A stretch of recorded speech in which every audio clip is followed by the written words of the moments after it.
from Craddock Road. Mr. Green Is the who head hails coach from at Craddock Monroe Road, College, New York. is the head And coach at Monroe College, New congratulate York, him. and Young we Division doing congratulate great him. things.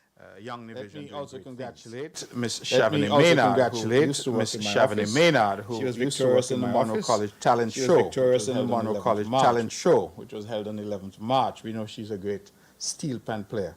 As the winner, she was awarded a $1,500 grant towards her tuition, 2-night stay at residence in hotel and dinner for two. Congrats also to Constable Keyshawn Olivier for being awarded Constable of the Year at the Police Constable Awards, which was held at the Malcolm Guichard Recreational Park on March 15th. Congrats also to the first runner-up, Constable Eric Nisbet, and second runner-up, Constable Mitchell Morgan. Let me also congratulate Ms. Shona Brown on her promotion to Assistant Secretary in the Premier's Ministry. You would have heard her already this morning.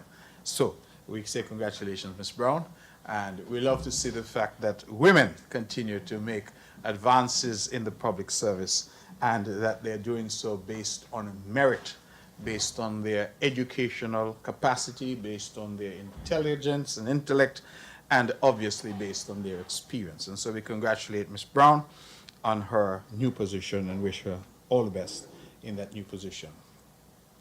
Let me move quickly, because I have quite a bit of information to impart, and speak about the Department and Ministry of Agriculture.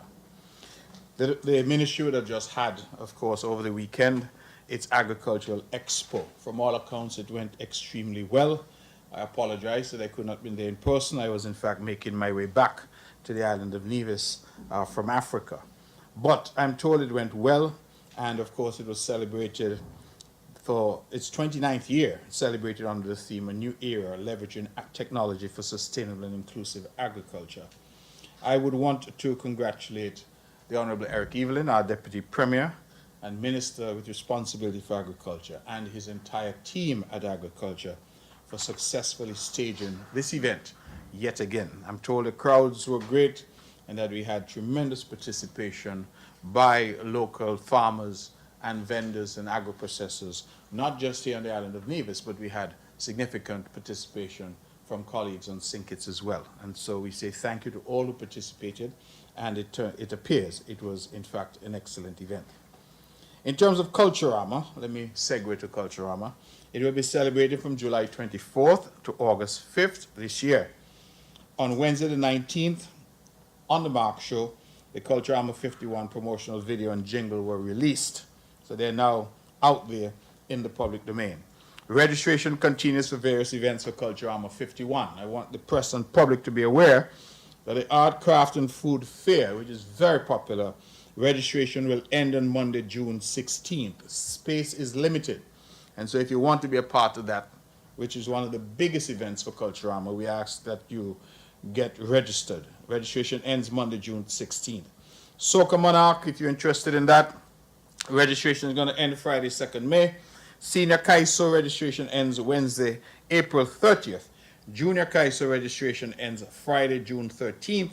And the Senior Parade for the troops registration will end on Friday, June 13th. Application forms can be collected from and returned to the Culturama Secretariat, which is currently located in the Philip St. Jean building, adjacent to the Mall Cross Preparatory School, or you can visit our website, www.culturamanevis.com, or contact 869-469-1992. Ladies and gentlemen, as the press and public would be aware, the government that I lead has been a champion of further education, and recognizing that not every smart young person comes from a family that can afford the financial burden of sending them to get a degree. This government has partnered with and gone around the world and begged and beseeched for government agencies and various enterprises and businesses to make scholarships available to our young people. I think members of the press and public might now be fed up with me because I'm constantly advocating for our young people to make use of these scholarship opportunities. I keep saying that it is far better to get an education for free, if you can, than to put your families and yourselves with the burden of having to borrow money and pay student loans. Well, I'm pleased to say that there are a number of scholarship opportunities that are currently open. The Taiwanese scholarship opportunities are open. I invite people to apply, and we have set up here at the Nevis Island Administration at Human Resources all the necessary human resource necessary to promote, to assist. And so if some people, for example, say they need information, they're not sure about forms, please come and visit us right here at the Social Security Building at Pinnes. Our people there will be willing, able, and eager to assist you. Let me also announce, therefore, that the MUA-NIA scholarship for 2025-2026 is now open. The Nevis Island Administration, in collaboration with the Medical University of the Americas, encourages individuals who are interested in health sciences to apply for the NIA and MUA scholarship opportunity. 2 scholarships, will be awarded for successful candidates to pursue undergraduate studies at an accredited higher education institution beginning in August 2025 to February 2026. The scholarships support awardees for up to 4 years of studies while attending the Medical University of the Americas. So you can go right here in Nevis. You can go to the University of the West Indies, the University of Technology, or any 4-year United States-based institution. Individuals who are already attending university will not be considered. So they're looking for persons who are not yet at university, who are trying to go off to university and inviting applications. Now let me just tell you that the MUA scholarship is perhaps one of the best scholarships that's available in terms of what it affords the students. And sometimes we are disappointed because in some years only 2 people would apply. It's, as the old people here would say sometimes, like pulling teeth to get our young people to apply. And so parents, if you're out there, you're listening, you have youngsters coming out of 6th form who are looking for an opportunity to go and study, please, I beg of you, take advantage of these opportunities. 2 scholarships, full scholarships, at MUA here in Nevis, at UE, at the University of Technology, or at any 4-year U.S. institution. So if you can get in, they are prepared to finance you. The areas that we have prioritized for this year, before I go on, let me tell you what the eligibility requirements are. You must be at least 18 years of age. You must be a citizen of St. Kitts and Nevis. You must have at least 5 CXC passes, including math, English, and 1 science. You must be active in community service, and you must be in possession of a university acceptance letter. The priority areas for this year will be environmental health, pharmacy, dental hygiene, medical technology, physical therapy, occupational speech therapy, health educator, health services administration, counseling, biomedical engineering, health information management, occupational health and safety, radiography, supply chain management, social work, gender and development studies. Those are the broad areas that we're hoping to support. And what is important, ladies and gentlemen, is that the application deadline is May 30th, 2025. May 30th, 2025. Questions about eligibility and other matters regarding the application process, you can forward those to min.health, H-E-A-L-T-H, at niagovkn.com. Or you can reach out to our permanent secretary in the Ministry of Health, Ms. Shalisa Martin Clark, at 469-5521, extension 6490. I can't beg, plead, and implore our young people enough. Please take advantage of these opportunities.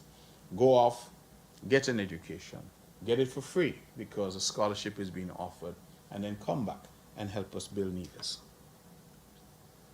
Let me just give some updates from the Ministry of Health.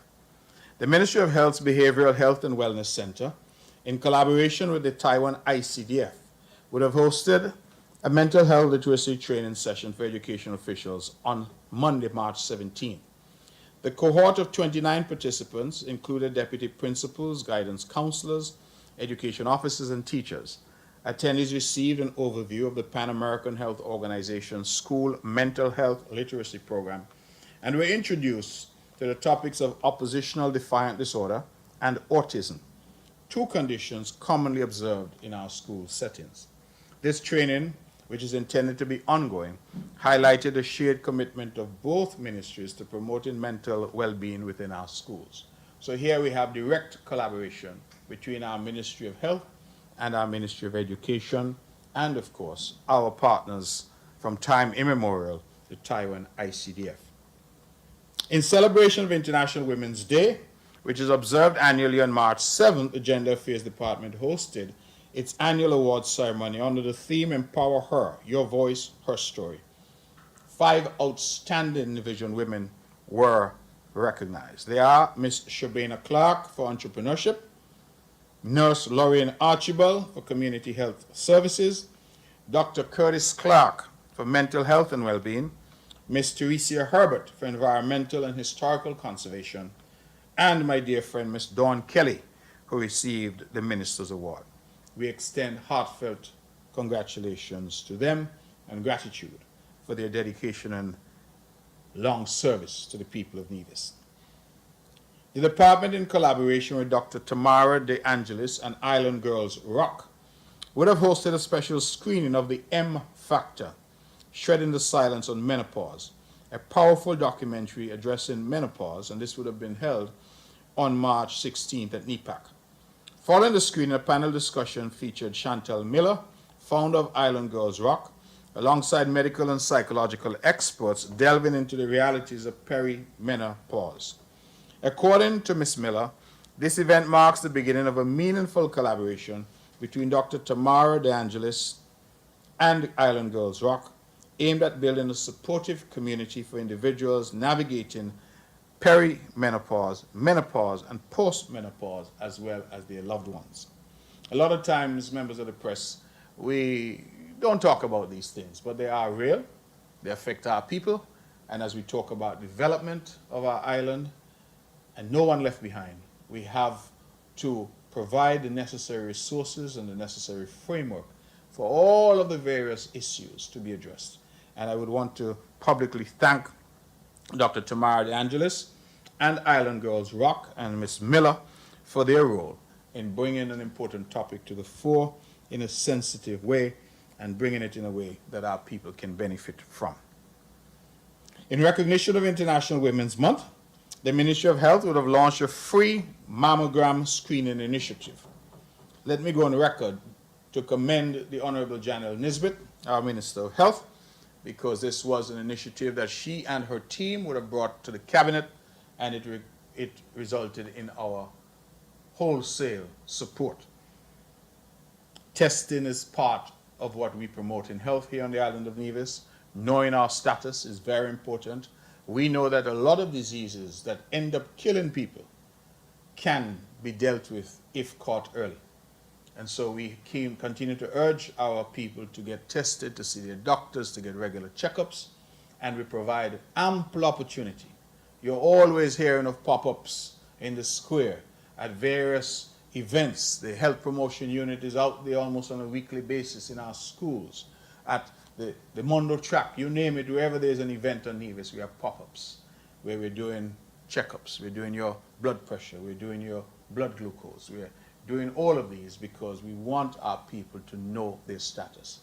We have invested significantly in the necessary machinery to do mammograms, and that is at the Alexandra Hospital. I believe you would remember that when we introduced that equipment, we offered for a few months a free service. And we ended up with 399 women who benefited from that service. Well, to mark International Women's Month, we did it again. And this time, a total of 66 women benefited. They were referred by their healthcare providers, and they would have received screening. And we remain, as a ministry, committed to promoting women's health, and we encourage all women to be proactive. I would change that and say we encourage everybody to be proactive. Prioritize your health and well-being. It's an old saying that we use our youth chasing wealth, and then we use our wealth chasing health. And it's rather an interesting saying, because a lot of times when we feel we're young, We're energetic, we're healthy, we do a lot of things to do injury to our bodies because we push ourselves to the absolute limit. And so we squander our health. I think I have it right now. We squander our health in search of wealth. And later, we have to spend that wealth in search of health. So let us try to practice now and get the necessary balance. That's important. And you would have heard, members of the press, from me, from this rostrum, a continuous appeal to our people to do what is necessary. Too often we hear that our people have final stages of some disease. And too often when I inquire, I get the response from doctors that had this been detected early, it could be dealt with. Breast cancer, prostate cancer, these are examples of afflictions that we have that if detected early can sometimes be dealt with. The cure is almost 100% if they're detected early. However, if we leave them, some people don't like to go to doctor. Men especially would say they don't like to go to doctor. And in our local culture, every pain, you have a pain in your toe, is gas. So everything that happens, we say, oh, it's gas. It's something we ate. Let us look after ourselves, please. And the government is trying its very best. We need the participation of members of the public. Social empowerment. To raise awareness about the types of cases reported to the Family Service Division, a series of educational advertisements will be released throughout 2025, each highlighting different forms of abuse and neglect. These ads aim to inform the public on warning signs, appropriate actions, and reporting procedures. In commemoration of World Social Work Day on March 18th, the first advertisement focusing on sexual abuse was released on NTV. Please stay tuned for other content of this nature as we continue our relentless effort at education and engagement with our public, even on sensitive topics such as abuse and neglect. The Seniors Division held its first intergenerational exchange for 2025 on Monday, March 17th at the Kumbume Preschool at 8:30 a.m. The event began with devotions where seniors engaged with the children in meaningful exchange. It was followed by story time, featuring the biblical story of Naaman and the classic tale of the three little pigs, accompanied by a song reinforcing the storyline. The highlight of the session was a Johnny cake making activity where children eagerly asked questions about the ingredients and the preparation process. This initiative continues to foster connections between generations, promoting learning, storytelling, and cultural traditions. Again, members of the press, members of the public, I think a lot of these things that we do are simply taken for granted. But here again is the effort from one of the best divisions within this government, the Seniors Division. And what they're saying is, listen, let us build a bridge between our seniors and our youngsters. Let us do, hear what they're calling it, the intergenerational exchange. Let our seniors go and speak to our youngsters and impart through that old age African tradition of storytelling what things were like, what our culture is, what, in this case, how to make Johnny cakes.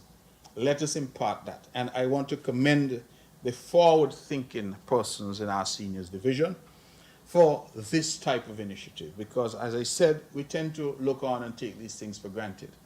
But a lot of thought goes into this, as again, we set about this path of building a better Nevis for all. The Seniors Garden Competition registration opened on March 17th. It closes on April 17th. The competition is open to all seniors who are 65 years and older who reside in Nevis. The categories are Best Floral, Best Vegetable, Most Creative Container, Most Sustainable, and Most Accessible Gardens. Forms can be collected from the Social Services Department, the Ministry of Social Empowerment, and the Department of Agriculture. Please call 469-5521, extension 6299 if you have any questions. The Department of Community Development would have successfully concluded its agro-processing workshop on Tuesday, March 4th, 2025 at the Pond Hill Community Center. You will recall, members of the press, that I had said this was happening, then we had to postpone it. Well, it has happened and it has now been concluded. This provided participants with hands-on training in food preservation and processing. It is all about value added. Mango season, we had an early season this year. We expect another season. We expect 2 crops this year. What happens to the excess of mangoes? What happens to the excess of watermelons, the excess of fruits and vegetables that we have? We have to get to a point where we are adding value. That is not just now about eating the mango. It's also about the mango pulp. It's also using mango for a variety of things. It's dried mango. It's mango jam and jellies and preserves. It's about adding value. And that's why we would have partnered with none other than Mrs. Valerie Ermin Hendrickson. We all know her, and she is one of our leading agro-processors on the island. And she, through that participation, we would have had sessions teaching people how to produce drinks, syrups, dried fruit, jams, guava cheese, sugar cake, and coconut fudge. And the idea really is to equip people with new skills that they can earn. And some of us, we have our day jobs, of course. We are working in government, we're working at the hotels, we're working in the banks, but we may also get creative. And sometimes in the evenings we decide, well, why not make some mango jam? Why not go into preserves or something? Because there's a demand for it. And so we encourage our people to get involved in creative ways to make life and make things better for themselves and their families, and at the same time help the island in terms of its food sustainability and its food security. The department is also pleased to announce Boys and Girls of Class Camp. That's scheduled for 7th to 17th April. It will be at the Charles Walters Community Center in Handels Road, and it will be from 9 a.m. to 3 p.m. daily. The program is designed for children in the St. George's Parish community and surrounding areas and aims to instill essential social skills, etiquette, and personal development to help them grow into mature, respectful individuals. Just to give you an idea of what the daily sessions will be with these children: personal hygiene, public speaking, chivalry and table etiquette, protocol and restaurant staff etiquette, telephone etiquette, dressing appropriately and honoring our body, increasing self-esteem, sitting and walking gracefully, living to honor and glorify God daily, and much more. Registration is now open. Please, if you're interested as a parent, to contact the Department of Community Development to enroll your child. In celebration of Community Development Month in May of 2025, the Department of Community Development invites the public to participate in its slogan competition, running from March 24 to April 11th. Participants are encouraged to submit a short, catchy slogan, 8 to 10 words, that reflects the essence of community development, its impact, significance, and the spirit of togetherness. The winner will receive $250. And so if you're one of those creative folks out there, we invite you to enter that slogan competition. The second annual Nevis Heritage Festival is set for May 31st, 2025, at the Malcolm Gishard Recreational Park. The Department of Community Development is preparing to deliver another exciting event showcasing vibrant cultural displays, traditional cuisine, and dynamic entertainment.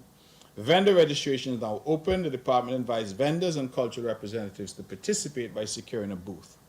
Booth categories include country vendor booths, represent your country or nationality through food, attire, dance, music, or cultural displays. Artisan and agro-processing booths showcase locally crafted goods and agro-processed products. We encourage Nevis residents of various nationalities to participate, whether individually or as a group or as part of an organization. The deadline to register is April 11, 2025, and there's a booth fee of $50. Now, I have gone to, I think, 1 or 2 of these events, and it is a really wonderful event.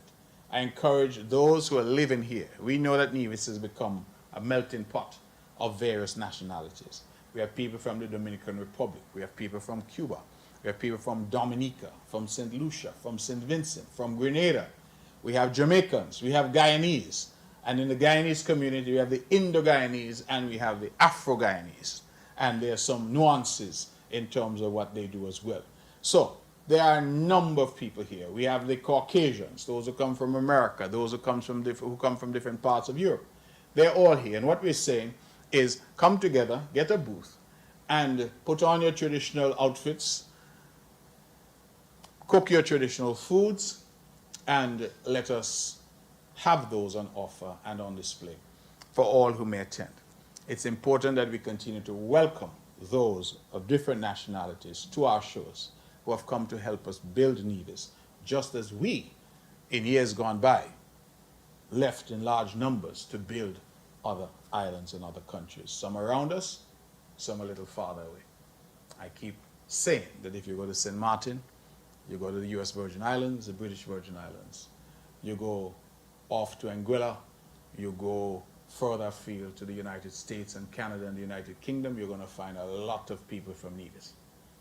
And so, if we left to build those countries, and we have, and people from other countries are now coming to help to build us, let us welcome them. And that has always been the message from this government. And this type of initiative, the second annual event, is designed to attract persons to come and to have their booths and to display what they have on offer. Recently, I would have attended the holy celebrations. That is, they call it Pagua, or holy. That's the celebration of colors. I must confess that I had colors in my hair and in my face for quite a while. I had to try to get it out. We also, that would have been the Hindu community here on the island. We also would have had, shortly thereafter, the Mashaman, as they call it, celebrations, which is a celebration that was spearheaded by the Afro-Guyanese, and that was held right here at the Villa Grounds. And both, I think, are again examples, because I went to both, and the ability to have a variety of food and all of that our Guyanese brothers and sisters have brought to us. We are, in every sense, a cosmopolitan society now, and we have to encourage, welcome, and promote that diversity that makes us so much stronger. A bit of good news for the community in Butlers. I am to inform you that renovations are currently in progress at the Butlers Community Center. These upgrades include extensive roof repairs, installation of new windows, and renovations of the bathrooms. The center will be open to the public as soon as possible. We sincerely appreciate the patience and understanding of community members during this time. Special thanks to the Social Empowerment and its maintenance team for their prompt attention to this very important project. Ladies and gentlemen, for those of us who are looking to travel to the United Kingdom, you would be aware that the United Kingdom introduced, since January 8th, something that they refer to as an ETA, Electronic Travel Authorization. Let me make it clear, it is not a visa requirement. The people of St. Kitts and Nevis can still travel to the United Kingdom without a visa. What this is, which is now being made applicable to all travelers entering the UK, they're doing it in phases, is that you are required to go online and to submit your information and to get this ETA, Electronic Travel Authorization. Now, the information is that once approved, it is valid for 2 years or until the expiration date of your passport, whichever comes sooner. Please note that the ETA is linked to the passport. So once you have a new passport, you must apply for a new ETA. Now, the reason I'm mentioning this now is that the UK government has announced that the cost for the ETA will increase from £10 to £16 effective 9th April 2025. So if you're going to the UK, the 9th of April 2025 or thereafter, you have to apply for your ETA, and the cost will now be £16, not £10. So they've increased it significantly. That looks like 60% increase from £10 to £16. Each traveler must apply for an ETA before visiting the United Kingdom, as the approval process takes about 3 working days, but it may be shorter or longer. Before you apply, you will need your passport, access to an email, and a credit card, debit card, Apple Pay, or Google Pay to process the payment. You will also need to upload or take photos of the passport and the face of the person applying. Please note that the ETA can only be used for persons who are traveling to the UK for up to 6 months for tourism, visiting family and friends, business or short-term study. Traveling to the UK for up to 3 months under creative worker visa concession. Traveling to the UK for a permitted paid engagement. Transiting through the UK, including if you're not going through UK border control. Now, that last one is very important. because it is saying that if you're traveling, transiting through the UK, you still need to apply for the ETA. So please note that if you're not staying in the UK, you're going on to Taiwan, you're going on to Germany, you're going on wherever, but you're traveling through the UK, they're saying you still have to apply for the ETA. So I ask our people to pay attention to that, and you can go to the UK government website, www.gov.uk, and you will get some assistance there in terms of how to apply. So that's some public information for you. Let me move quickly now to the Ministry of Public Works, Nevis, Water Department more specifically. The Ministry of Works, in conjunction with the Nevis Water Department, would have hosted a contingent of persons from the Ministry of Infrastructure on St. Kitts, headed by the Honourable Minister Conris Maynard, on Thursday, March 20th. 11 persons came over from St. Kitts Water Services, and they came on a familiarization visit to Nevis.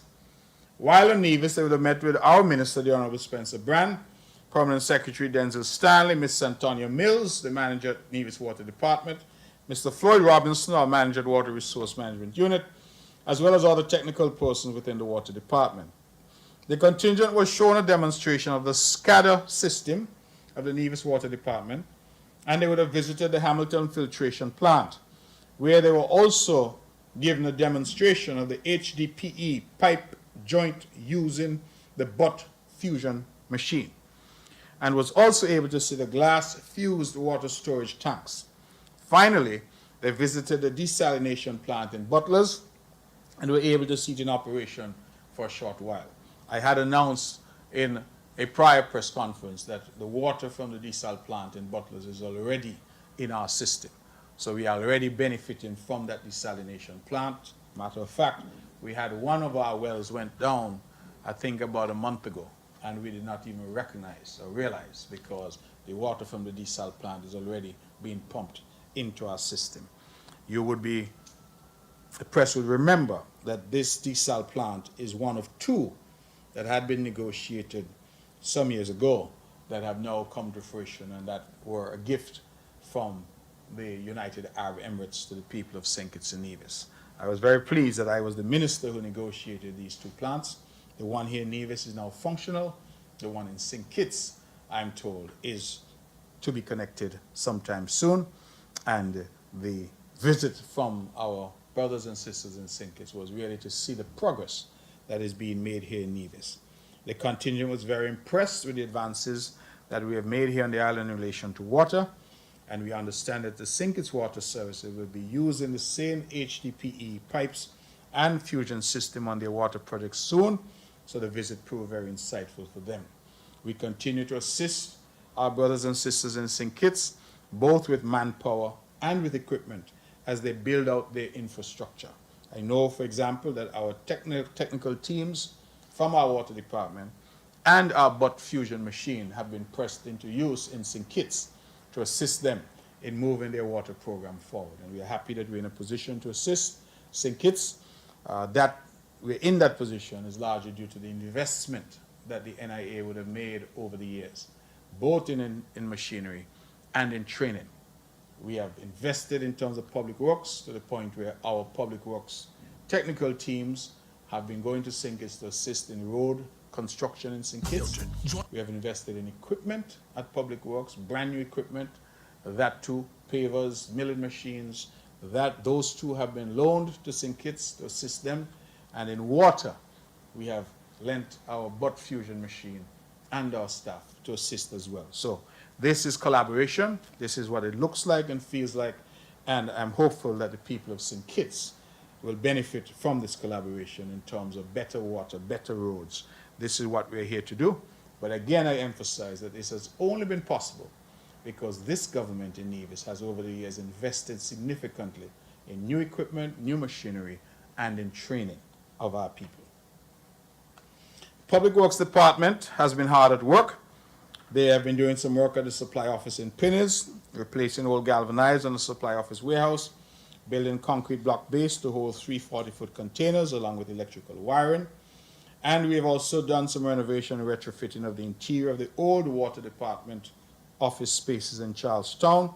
They're trying to get them ready so that we can put some government departments there and, of course, get out of some of the paying of rent that the government is forced to do each month. The Buildings Division has also recently created a filing room and storeroom at the Financial Services Department.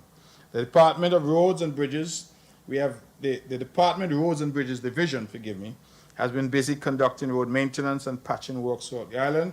They have executed road patching on the island main road and also on our secondary village roads at the following locations: Ramsbury, Jessops, Barnesgate, Westbury to Camps, Cottle Church Road, Drift Restaurant Road, and Farms Estate to Bath Village. They have been executing restriping of road markings. Thus far, they've restriped sections of the island main road from Brown Pasture to Cotton Ground. The department is currently undertaking a drainage enhancement project in Brown Hill at the bottom of Wilkerson Road. The residents there are usually terribly affected during heavy rainfall. This project involves the construction of a combination of concrete box culvert and pipe culverts to enhance water conveyance during rainfall events. As a Brown Hillian, I'm sure that the people of Brown Hill are happy because they've complained bitterly that when heavy rains come, they have a serious problem there. So Margaret and all of you who have been suffering, I'm happy that relief is finally coming. The department is now ready in itself. In fact, I'm told the project should start on the 2nd of April to mobilize earthwork activities on the upper section of the road which leads from Brown Pasture to Morgan's Estate. A contractor has been selected. The Nevis Water Department will also be doing some works there, extending the 4-inch mains prior to actual work on the roads commencing. I feel particularly pleased about this. I would have spoken to Minister Brand because I know the people in that area, Upper Brown Pasture going to Morgan's Estate, have really suffered. They've complained bitterly. Sometimes that road is impassable. In fact, I drove on it myself last year, even took a video, because I wanted to capture how bad that road was. And we have folks up there. In fact, we got a call recently to say that if, God forbid, someone were to get sick, that there would be no way for the ambulance to go up that road where there are quite a few homes and quite a few residents. So I'm here to tell them that we have heard them. They went so far they signed a petition saying how bad this road was, they wanted it. We have heard them. And we apologize for the delay. But Minister Brand has assured me that the work should start. I believe the 2nd of April is this week, so we expect to see mobilization and to get it done in short order. The management and staff of the Nevis Disaster Management Department would like me to express to the public their heartfelt gratitude, and specifically to the emergency response agencies, police, fire services, EMTs, Red Cross, and CERTs, Von Radio, public and private sector businesses, government departments, ministry and Department of Education, statutory organizations, NGOs, volunteers, faith-based organizations, persons with disabilities, and the general public at large for their participation in the Carib Wave Regional Tsunami Exercise on Tuesday, 20th March 2025. And what I find was a headline grabbing is that over 2,000 persons participated in the exercise. Our region continues to be plagued by frequent seismic events, and it is imperative that our island nation be in a state of preparedness and readiness to respond to the impacts of earthquakes, tsunamis, and all other hazards. So, a very important initiative, and we thank all who participated. To have over 2,000 persons in Nevis participate, I think was quite remarkable. On Monday, 24th March, I'm sure members of the media you would have heard. In fact, I saw even some misleading and absolutely false reporting on this, but I suppose those are not really media. Those are something else. I don't know what we will call them. But on Monday, 24th March, at 12:15, a Cessna Citation business jet with registration N28DM was involved in a runway excursion while on takeoff roll at Vance Amri International Airport. The aircraft's right tire blew out, causing the aircraft to veer to the left onto the grass. No injuries were reported. 2 persons were on board the aircraft, and we have commenced an investigation. Let me go quickly to the Labor Department. World Day for Safety and Health at Work is celebrated on the 28th day of April each year. In commemoration of this day, the Department of Labor will host its 2nd Occupational Safety and Health seminar on the 29th of April at the Nevis Disaster Management Conference Room on Long Point Road. This year's theme is Revolutionizing Health and Safety, the Role of AI and Digitalization at Work. The department's main focus this year is to enhance the well-being of our workforce and to progressively promote the safety and health of those at work. Hence, the seminar will cover topics in the areas of mental health, ergonomics, disaster preparedness, occupational safety and health, environmental health, planning, insurance, the Protection of Employment Act, and ILO policies and practices. If you're out there as an employer and you want your employers and employees to be involved in this, we're urging you to contact our Department of Labor at labor.dept@nia.gov.kn.com.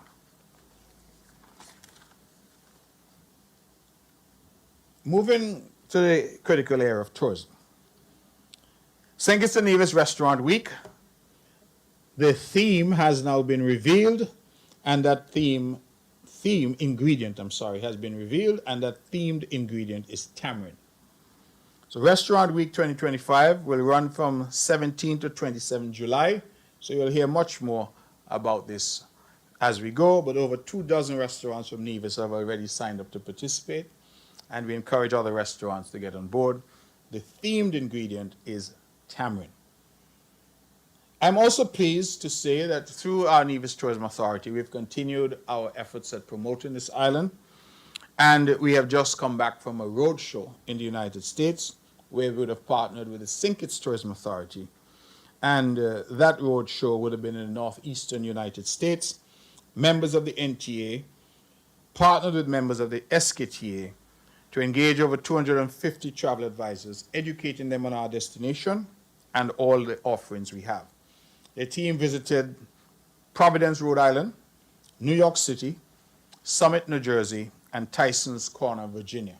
So we covered several different places within the Northeast, and I am very pleased that we continue to utilize our efforts to promote this island and generate greater activity on the island. Incidentally, I am to inform that most of our hotels now in the month of March are reporting that they're full. And so that again is an excellent indication. And as we would have known, just on the weekend on Saturday, we had the staging of the Nevis to St. Kitts Cross Channel swim. And that we had 500 registrants for the first time, but only 478 actually took to the water. And those 478 persons would have brought family members and all that. And so I want our brothers and sisters in St. Kitts to understand that I'm told that a significant number of those persons are staying on St. Kitts because we didn't have enough room on Nevis to accommodate them. So just like Music Festival on St. Kitts, where we are told that persons are booking rooms now on Nevis, it shows how these two islands can help each other and collaborate with each other. So I'm very pleased because when I saw the party boat, I think they call it, came over early on Saturday morning, packed with swimmers who were coming from St. Kitts, where they're staying. And it was really a grand affair of 478 swimmers. I want to commend Ms. Jane Hansen and also commend her further because she is the first ever recipient of the Spirit of Nevis Award, which was an award that was handed through the offices of the Premier of Nevis to an individual who impacted the swim in a significant way. And Jane was not the founder of this swim, but she has taken over the rights to it, and she has really done a fantastic job. I have said to her in our private discussion that I want her to get to 1,000 participants. She was at about 300 last year. She has at 478 this year, and I expect that we will get to that 1,000 eventually. But for those out there who doubt sometimes the impact of sports and the impact of these events, it shows what this does. Most of these people, I'm told, were here for about a week.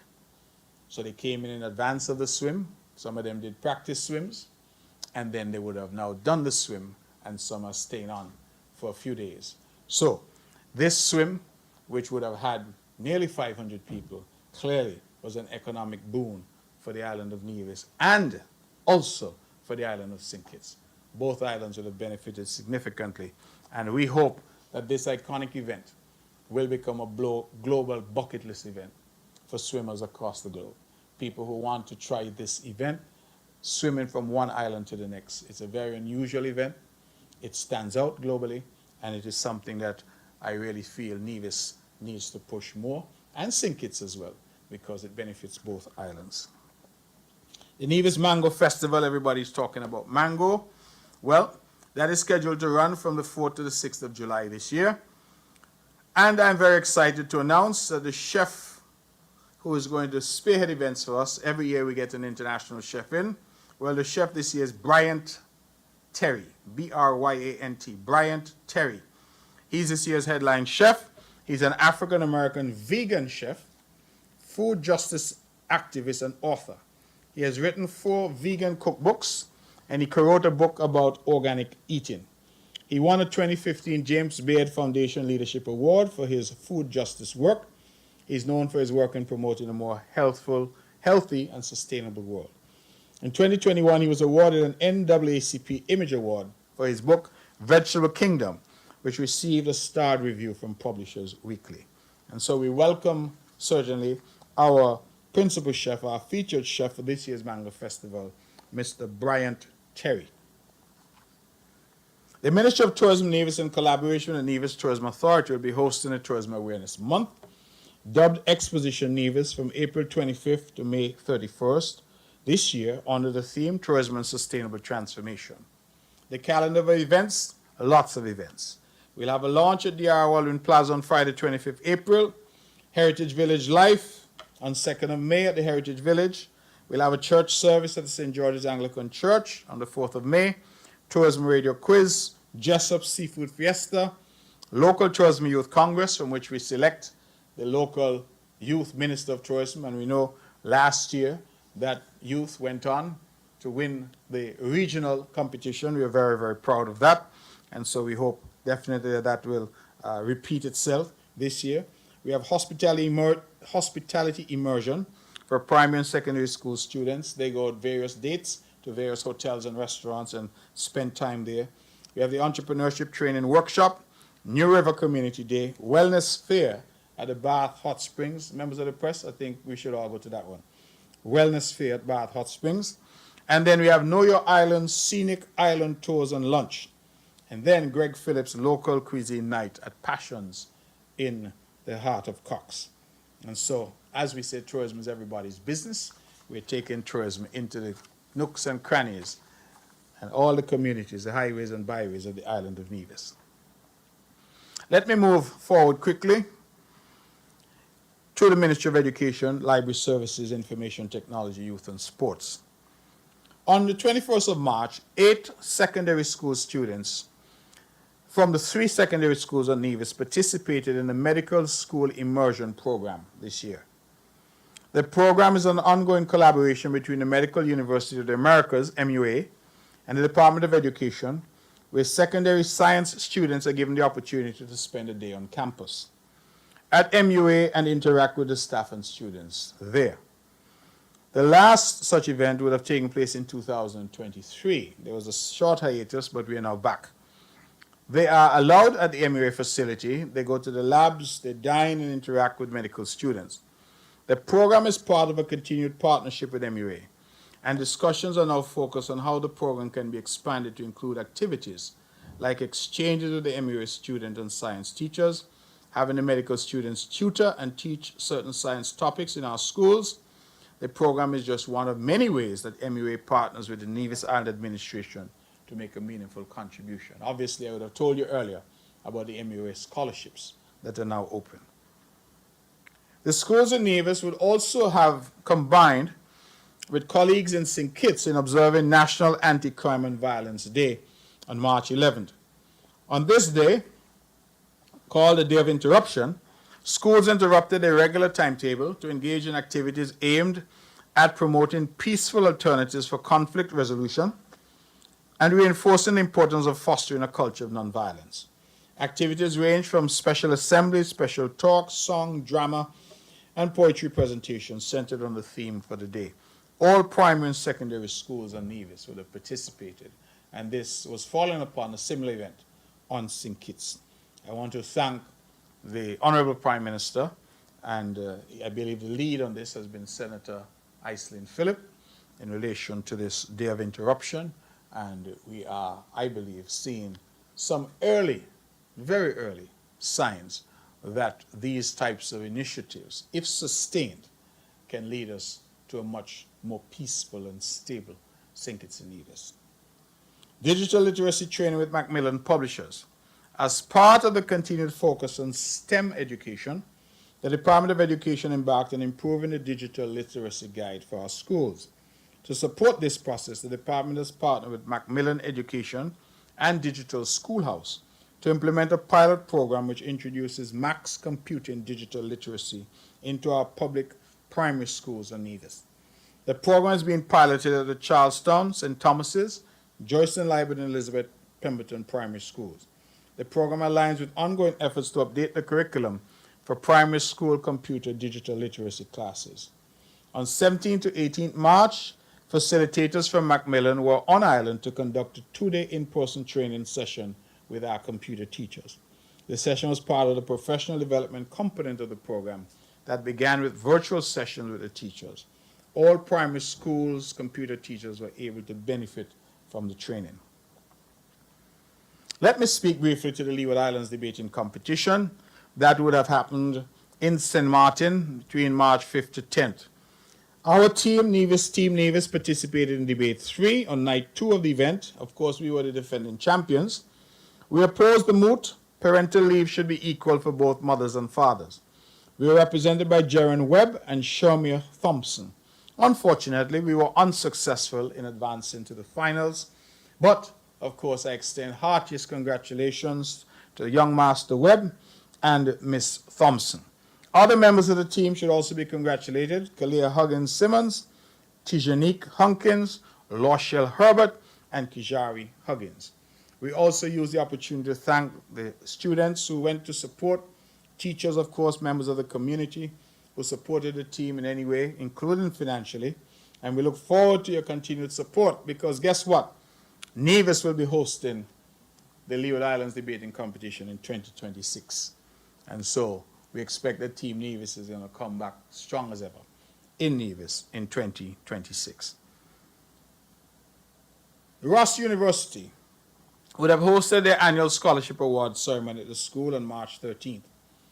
I want to go on record to congratulate awardees DeAndre Drew and Divonique Liebert of the Nevis Sixth Form. We applaud Ross University for their continued investment in our students. We also encourage students to apply for the scholarship which is offered annually. You heard me mention MUA, you heard me mention Taiwan, I'm now mentioning Ross University. Scholarships galore are available to our people. All I'm praying and asking and begging is that our people apply for them. So, we applaud DeAndre Drew and Divonique Liebert of the Nevis Sixth Form. They are proud recipients of Ross University scholarships, and we invite others to apply. The Bank of Nevis High School's Championship, the so-called Mini Olympics, that will happen on March 1st and 2nd. And the 2nd is a half holiday, and here on Nevis. And so the idea is that the whole of Nevis is expected to be at the Mondo track, and half of St. Kitts at least. It is the biggest sporting event in the Federation, and it has been dubbed the Mini Olympics for a reason, because it is really hotly contested. 2 former athletes, I'm told, of the, let me see that I get this correctly. No, please forgive me.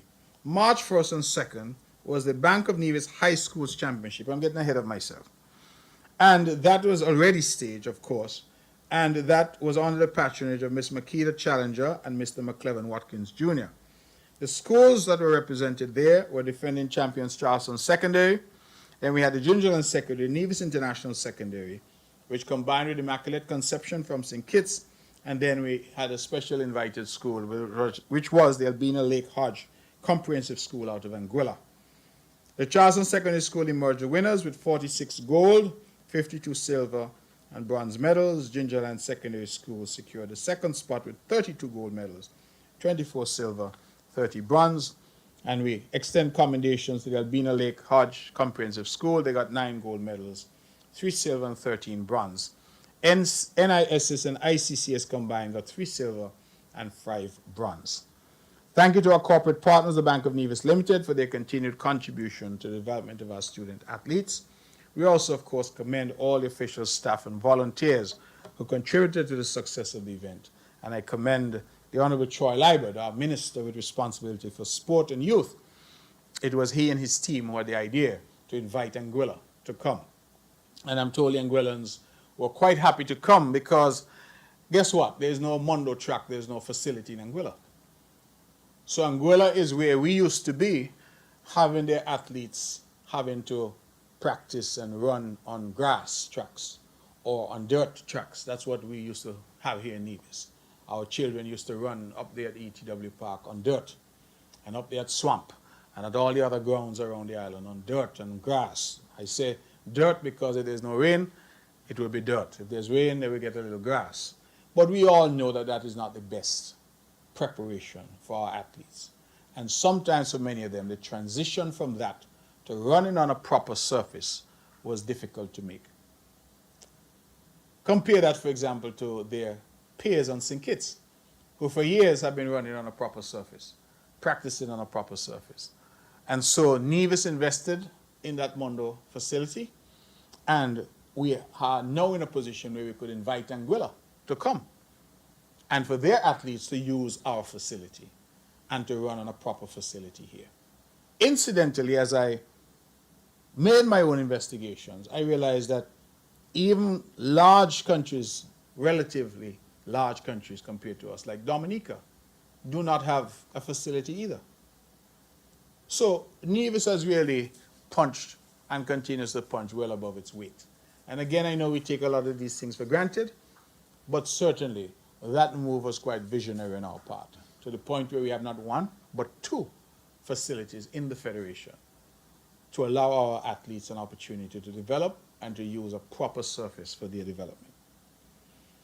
The King's Baton Relay, in preparation for the 2026 Commonwealth Games in Glasgow, every Commonwealth nation received individual batons to decorate and customize.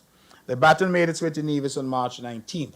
The baton was received by Mr. Alger Newton, Deputy Director, Department of Sports, and was passed down the generation, including Mr. Kamani Newton, Charleston Secondary School and 2025 Carifta qualifier, Miss Malia Dorr, Cicely Brown Integrated School, Mr. T. Adrian Truss, 2025 Victor Lodorum, Elizabeth Pemberton Primary School, and finally to Tanisha Grant of the Cumbermere Preschool. The activity ended with a kids' athletic activity at the Malcolm Gishard Recreational Park. Let me extend congratulations, members of the press, to some qualifiers for the recent Carifta Games. Under 20 male shot put, Erlson Riley. Under 17 male 1500 meters, Najib Kelly. Under 17 javelin, Abija Nembari. We wish these persons and all who represent the Federation's success in the upcoming Carifta Games. Now let me go to the Nevis Primary Schools Championship. This is the Mini Olympics. So we are gearing up for the Mini Olympics, and that will be on April 2nd. I confused myself, so please forgive me. April 2nd, which will be a public holiday, half holiday. Let me correct that because I know our people. April 2nd will be a public half holiday. So you're expected to go to work in the morning. The afternoon is when you get off. And the idea is to allow people an opportunity to attend this event. It has been our tradition now for many, many years. And I want to encourage everybody to go. It will this year be under the patronage of athletes from the Elizabeth Pemberton Primary School, Mr. Ronald Pemberton and Ms. Taij Griffin. The meet is scheduled to commence at 11 a.m. with an opening ceremony, followed by the first event starting at 11:30 a.m. Admission for the event, adults $25, secondary school children $20, primary school children $15, vehicle pass $40. We take this opportunity to wish every participating school and athletes success. The Department of Youth will be celebrating Youth Month 2024 during the month of April under the theme Inclusivity for Sustainability. The month will have various activities for youth, including the annual Easter Camp, Youth Symposium, Poetry Writing Competition. Look out for the release of the calendar and launch on Youth Month on April 1st, 2024. We encourage all of our young people to participate in these activities. I am coming to the close, and let me just say that we have seen, ladies and gentlemen, I mentioned the Nevis to Sinkers cross-channel swim, but we are seeing a very exciting time in tourism, our main industry here on the island of Nevis. And as you know, I tend to track that in part through our TDL, we call it, Tourism and Development Levy. And I am pleased to say to the public that our Tourism and Development Levy thus far for 2025 is up some 13% from where it was in 2024. We have, for the month of January, and bearing in mind that it's paid a month in arrears, we collected just over $500,000 from this tax. Month of February, we collected $383,000, and for the month of March, we've collected $452,959. So we're doing very well from that, and I want to encourage again all of our hotels and restaurants, please, to ensure that they collect from their customers the 2% and they pay that over to the government. That amount, of course, will be increased to 3% commencing in June 1st this year. This, again, I reiterate, is not a tax that we anticipate will have much impact on our local individuals, because it's largely for those who are staying at hotels and largely for those who are eating at restaurants. Now, bear in mind that based on the breakdown of that tax that we've seen, that the significant portion of it comes from the Four Seasons Resort. And so for us, we expect that that's where the burden is going to fall in terms of those who stay and dine at the Four Seasons Resort, because that's where the significant amount of this tax is collected. But what I'm appealing to other restaurants, other hotels, guest houses, that they're all caught. And so they have a duty to collect that tax from their diners, from their customers, from those staying with them, and then to hand it to the government. I know that there's been some confusion in some quarters that this tax is a tax to be paid by restaurants and paid by hotels. That is not true. The only thing the restaurant and the hotel is doing is collecting the tax and then paying it over to the government. It is not coming from their pocket, so to speak. So it ought to provide no burden on the hotels or restaurants. It provides a burden on the tourist who's staying at that hotel or the person who's dining at that restaurant. And so I want to make that very clear. And as one of my colleagues put it in that very robust debate that we had, that on a bill, for example, at a restaurant, that is $100 EC, or even 100 US if you want to say that.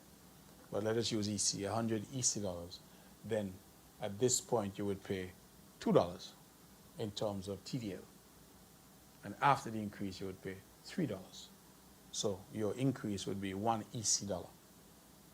I'm sure all of you members of the press here who dine out regularly would not tip your waitress or waiter 1 EC dollar. So you would probably look for a 10 or sometimes maybe even a 20. I don't know what you would give them, but certainly I don't expect you to give them less than a 10. And so what we're talking about is really what we would say in law, using a Latin phrase, de minimis. And so I really did not understand what all the hype and hoopla was about, but I put that down to people who just did not understand what was being offered. Let me just say lastly, ladies and gentlemen, that our film commission continues to work to attract films to Nevis.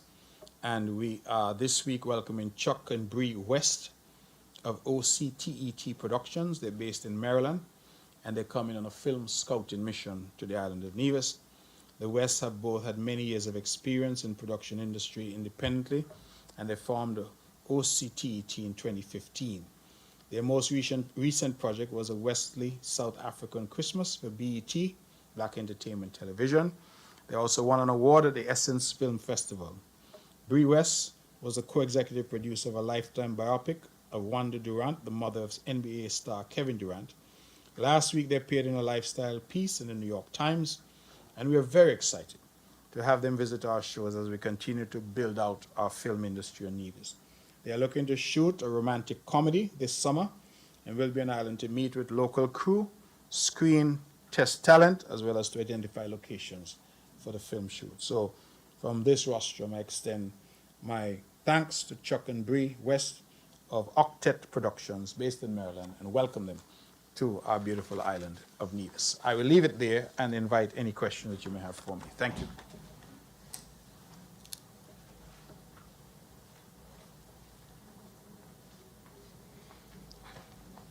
Good morning, Mr. Premier, and good morning to all of those who are here this morning. Shamika Budgen, Von Radio. Mr. Premier, can you provide an update on the high-level bilateral meetings during the African Caribbean Investment Summit in Nigeria that you attended last week? Marco Rubio met with some of the Caribbean leaders sometime last week in regards to the threatened sanctions against Cuba's medical program. Where do we stand? Can you tell us about the cruise ship season? How does it look for St. Kitts and Nevis for 2025? Can you provide an update on the airport's expansion project? And has there been any improvements made to the Mondo Track facility, such as additional seating and bathrooms, especially for this year's inter-primary sports meet, as a lot of people are expected to attend? And I'm sure, as we all know, this may be the biggest event that has been held at that track. Thank you. Okay, thank you, Ms. Budgen. Bilateral meetings in Nigeria. Let me go on record to thank the Honorable Prime Minister, Dr. Terence Drew. He would have invited me in my capacity as Premier of Nevis to join a delegation that he was leading to Nigeria. It was a joint effort, and I'm sure he'll speak more to that. I'm told he's having a round table of some kind with the press this week. But the idea really was for us to showcase what investment opportunities there are in Nevis and St. Kitts, and also to engage with Africa in a more meaningful way. The public may know that Nigeria is a leading country in Africa, is the most populous country in Africa with over 250 million people. And there is a tremendous amount of wealth in Nigeria. Nigeria has been an area where our citizenship by investment program, for example, is quite popular. In fact, I was myself quite pleased that many of the persons who attended these engagements in Abuja, that those persons indicated that they held St. Kitts Nevis citizenship and that they had applied. So we are not an unknown quantity there, and I think it was a very useful trip. Members of the press, you would know that ever since my early years, and certainly my years as foreign minister, I was a staunch advocate for greater engagement with Africa. I used my time there developing relationships, expanding our diplomatic footprint, and certainly doing all that we can in order to expand our South-South cooperation. In fact, just this morning, I woke up to news that Grenada has just signed diplomatic relations and visa waivers with quite a few African countries, and I smiled because Grenada is using our playbook. And I must say publicly that I have been a little puzzled, let me use that word, that the new government, Prime Minister Drew's government, has not continued that expansion. Because I believe in the 7 years or so that I was there as foreign minister, almost every 2 months, 3 months, we were announcing new visa waiver, new diplomatic relations. And since this new government has been in place, I believe now it's going on 3 years, I have seen 2 new countries added in terms of diplomatic relations, Equatorial Guinea and Zimbabwe, and 1 added in terms of visa waiver, which was Zimbabwe. So if we were keeping that same momentum, we should have added about 15 or 20 additional countries by now. Now, why is that important? It's important, 1, that we're developing and demonstrating that we're developing relations with Africa. It's also important, 2, because every country that we add in terms of visa waiver or visa upon arrival strengthens our passport. It gives our passport greater appeal. And my ambition before I was fired was to make the Sinkers Nevis passport the most powerful in all of the Caribbean and Latin America. That was my ambition. So I'm hopeful that with this trip and with the Prime Minister now engaging in a very positive way with Africa, that we'll see that back on the table as an imperative of our foreign ministry, that we will continue now to see. Because when I look at Grenada, as I said just this morning, and I smiled because I said all that Grenada is doing is our playbook. Grenada would have come along and said, wow, St. Kitts Nevis is doing well with economic citizenship. Let's do a program. And they would have implemented their program. And they would have looked and said, well, what did St. Kitts and Nevis do? Oh, one of the things they did was strengthen their passport. Let's now do that. So if we are the model, why are we not continuing to be that light and be that leader in this endeavor? So I think that there are a lot of countries. In fact, on this very trip, members of the press, we would have traveled to Nigeria direct from Bastia on a charter of some kind. I believe that our people should hear that within just over 5 hours, we were over Africa, flying directly from St. Kitts. It took us 8 hours to get to Nigeria, Abuja. But had we been going to Senegal or Liberia or one of those right on the coast, we could possibly have been there within 5.5, 6 hours. I say that because even at my age and stage, I still had this thing in my mind that Africa is some far distant land that took forever to go to from the Caribbean. The distance between Bastia in a direct flight to Abuja is the same distance between Bastia and London. 8 hours, and you're there. Shorter, as I say, if you're going to other places which are along the west coast of Africa. So that, for me, was an eye-opener because it tells me that really all we need is the will in order to get air links. And I will go further now and tell you that on my way back, I unfortunately had to leave early because I had some pressing commitments here at home, which popped up and which demanded my attention. And so I left. It took me over 40 hours of travel to get from Nigeria back home on the way back. Because on the way back, I had to leave Abuja. From Abuja, I flew to Togo. I sat in the airport in Togo for 12 hours. I then flew 7 hours to Paris. I sat in the airport in Paris for 5 hours. I then flew 9 hours to St. Martin. I sat in the airport in St. Martin for 3 hours. And then I flew 20 minutes to Nevis. So I say that just in terms of the difference. Direct flight from Bastia to Abuja, 8 hours. On the way back, going the traditional way, 40 hours.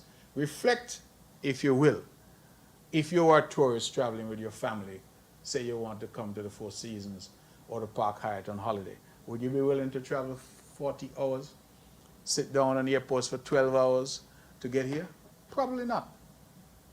So I say that to say just how the global transport system is erected, the structure of it, is really designed for people from Africa to say it's easier for them, let them go to Europe. Let them go on holiday in America than coming to us who are their brothers and sisters. So I think that these are important things. And you asked what did these meetings, I engaged in 2 sessions.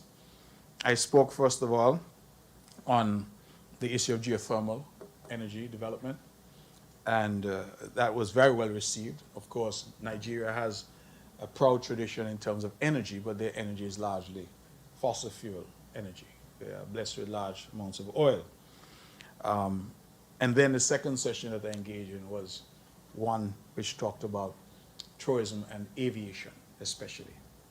And I was able to raise the 2 important issues which are near and dear to me: greater access between our countries, one, between the continent of Africa and us of Africa who are in the diaspora, and 2, the ability to travel visa-free. One of the things that I said, I hope it wasn't controversial, but I said to our Nigerian audience that Nigerians do not need a visa to come to Nevis and St. Kitts. But Kittitians and Nevisians need a visa to go to Nigeria. And I said to them, imagine 52,000 people need a visa to come to you, but 250 million do not need a visa to come to us. That really needs to be fixed. And I believe the audience agreed that there are these types of matters which just some political will. So I'm really calling on Dr. Douglas, our foreign minister, and his team to really do more in relation to these networks of diplomatic relations and visa waiver arrangements. We were on a roll. When I tell you we were on a roll, and for whatever reason, never explained, we just sort of hit pause, and I'm not sure why.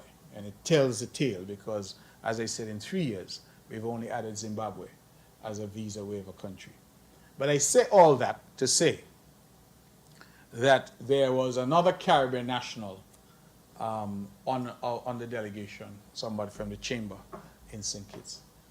And as they traveled, I was already back.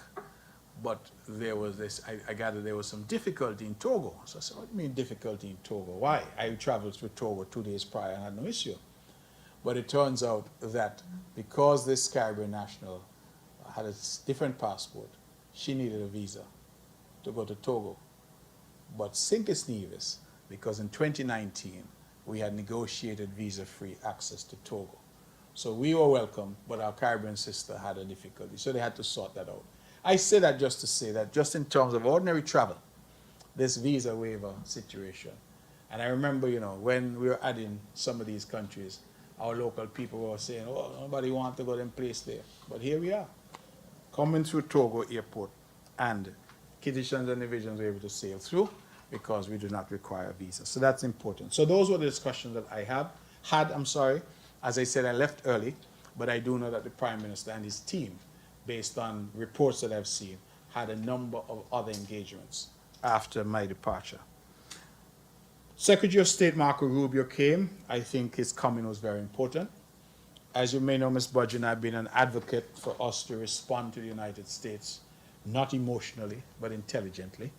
And I have said that CARICOM, as a region, needs to take the lead in fashioning a response that's nimble, a response that's flexible, a response that's sensible. And a lot of the saber rattling and the emotional outbursts that I've heard are really unnecessary because at the end of the day, they don't move the needle. So I am happy that Secretary of State Rubio came, and I paid very keen attention. I looked on from Nigeria to the discussion, and particularly the press conference that was held. And I think that that press conference was incredibly useful for us because in that press conference, Secretary of State Rubio pointed out that the concern that America had with the Cuban Medical Brigade was that they are saying that in some countries it operates as if it's forced labor because, according to him, the Cuban government holds the people's passports and the monies are paid directly to the Cuban government, which then decides what it will pay to the workers. That is not the program in St. Kitts and Nevis. And I felt quite pleased when Secretary of State Rubio was able to say that Jamaica is not in violation because that is not the program as it's administered in Jamaica. Now, having seen our response to the United States query about this program, we are in the same position as Jamaica, meaning that when Cuban medical professionals come here, they are employed to us, either the NIA or the federal government. They are paid at the same scale as our local doctors and medical professionals. Nobody's taking anybody's passport from them. They're allowed to open their bank accounts. They get their money every month on payday like everybody else here. And they're required to pay from that whatever taxes, Social Security, that everybody else pays here. Put differently, they're subject to the same laws, the same benefits, the same responsibilities as medical professionals here in St. Kitts and Nevis who are local. So, what was being described by Secretary of State Rubio, I can't speak to, because I do not know if, in fact, there are countries where that happens. But that does not happen here in St. Kitts and Nevis, and as he confirmed, it is not happening in Jamaica. So that, to me, provides a complete answer. And I was quite pleased with the response that was sent from St. Kitts and Nevis to the United States government when it was shared with me. I was quite pleased because it did not get into any of the histrionics. It did not get into any of the emotional outbursts. It said clearly, these are your concerns, these are our responses. what you're describing is not what happens in St. Kitts and Nevis. St. Kitts and Nevis adheres to the ILO standards. We adhere to all of the standards. We are, in fact, a partner in the international community in fighting anything like slavery, forced labor, or the illegal migration. We are not into people smuggling. St. Kitts and Nevis is not in that. We are a law-abiding, responsible member of the international community. And if I understood Secretary of State Rubio, we therefore ought not to be part of their concern in relation to Cuban medical professionals, because he said very clearly that his concern and the concern of the United States was not professionals from Cuba. It was how those professionals were being employed. And if, as he alleges, that in some countries the professionals aren't being paid directly, but Cuba is being paid, and Cuba is holding their passport, so it appears as if they're forced to do this, then perhaps I can understand his argument in that regard. But that is not the position in St. Kitts and Nevis. And as he confirmed, that is not the position in Jamaica. And I'm fairly certain, Ms. Budgeon, that as we go through our Caribbean region, we'll find that that is not the position in the Caribbean region. So I don't know, but I'm suspicious that they won't be able to say of us in the Caribbean that that is what we are engaged in. So I will just leave it at that. I think at the end of the day, I was quite pleased. I think that that engagement was very useful for us because it gave us a complete answer to that particular question. And when he said that Jamaica is really not on their radar because Jamaica has explained, I saw it therefore as just an attempt by the United States to find out from us what is the program, how does the program work. And we have been able to explain how the program works. I can tell you, for the nurses and doctors employed here in Nevis, they get all the benefits, they get all the perks, they get everything that our local doctors would get. In fact, some of them get more than our local doctors because some of them are specialists. So I would want to also make that very clear. So I think that that was very useful. The cruise season, I'm sorry, Ms. Budgeon, I'll have to punt because I don't have that data. You asked me about the cruise season for St. Kitts Nevis 2025. I didn't prepare that. I don't have that information to hand, so I apologize. Airport expansion, we are proceeding apace. I think that we should be on target to break ground very soon. I don't yet have a date as to when we'll break ground, but I expect it will be soon because we have done most of what we need to do in terms of preliminaries.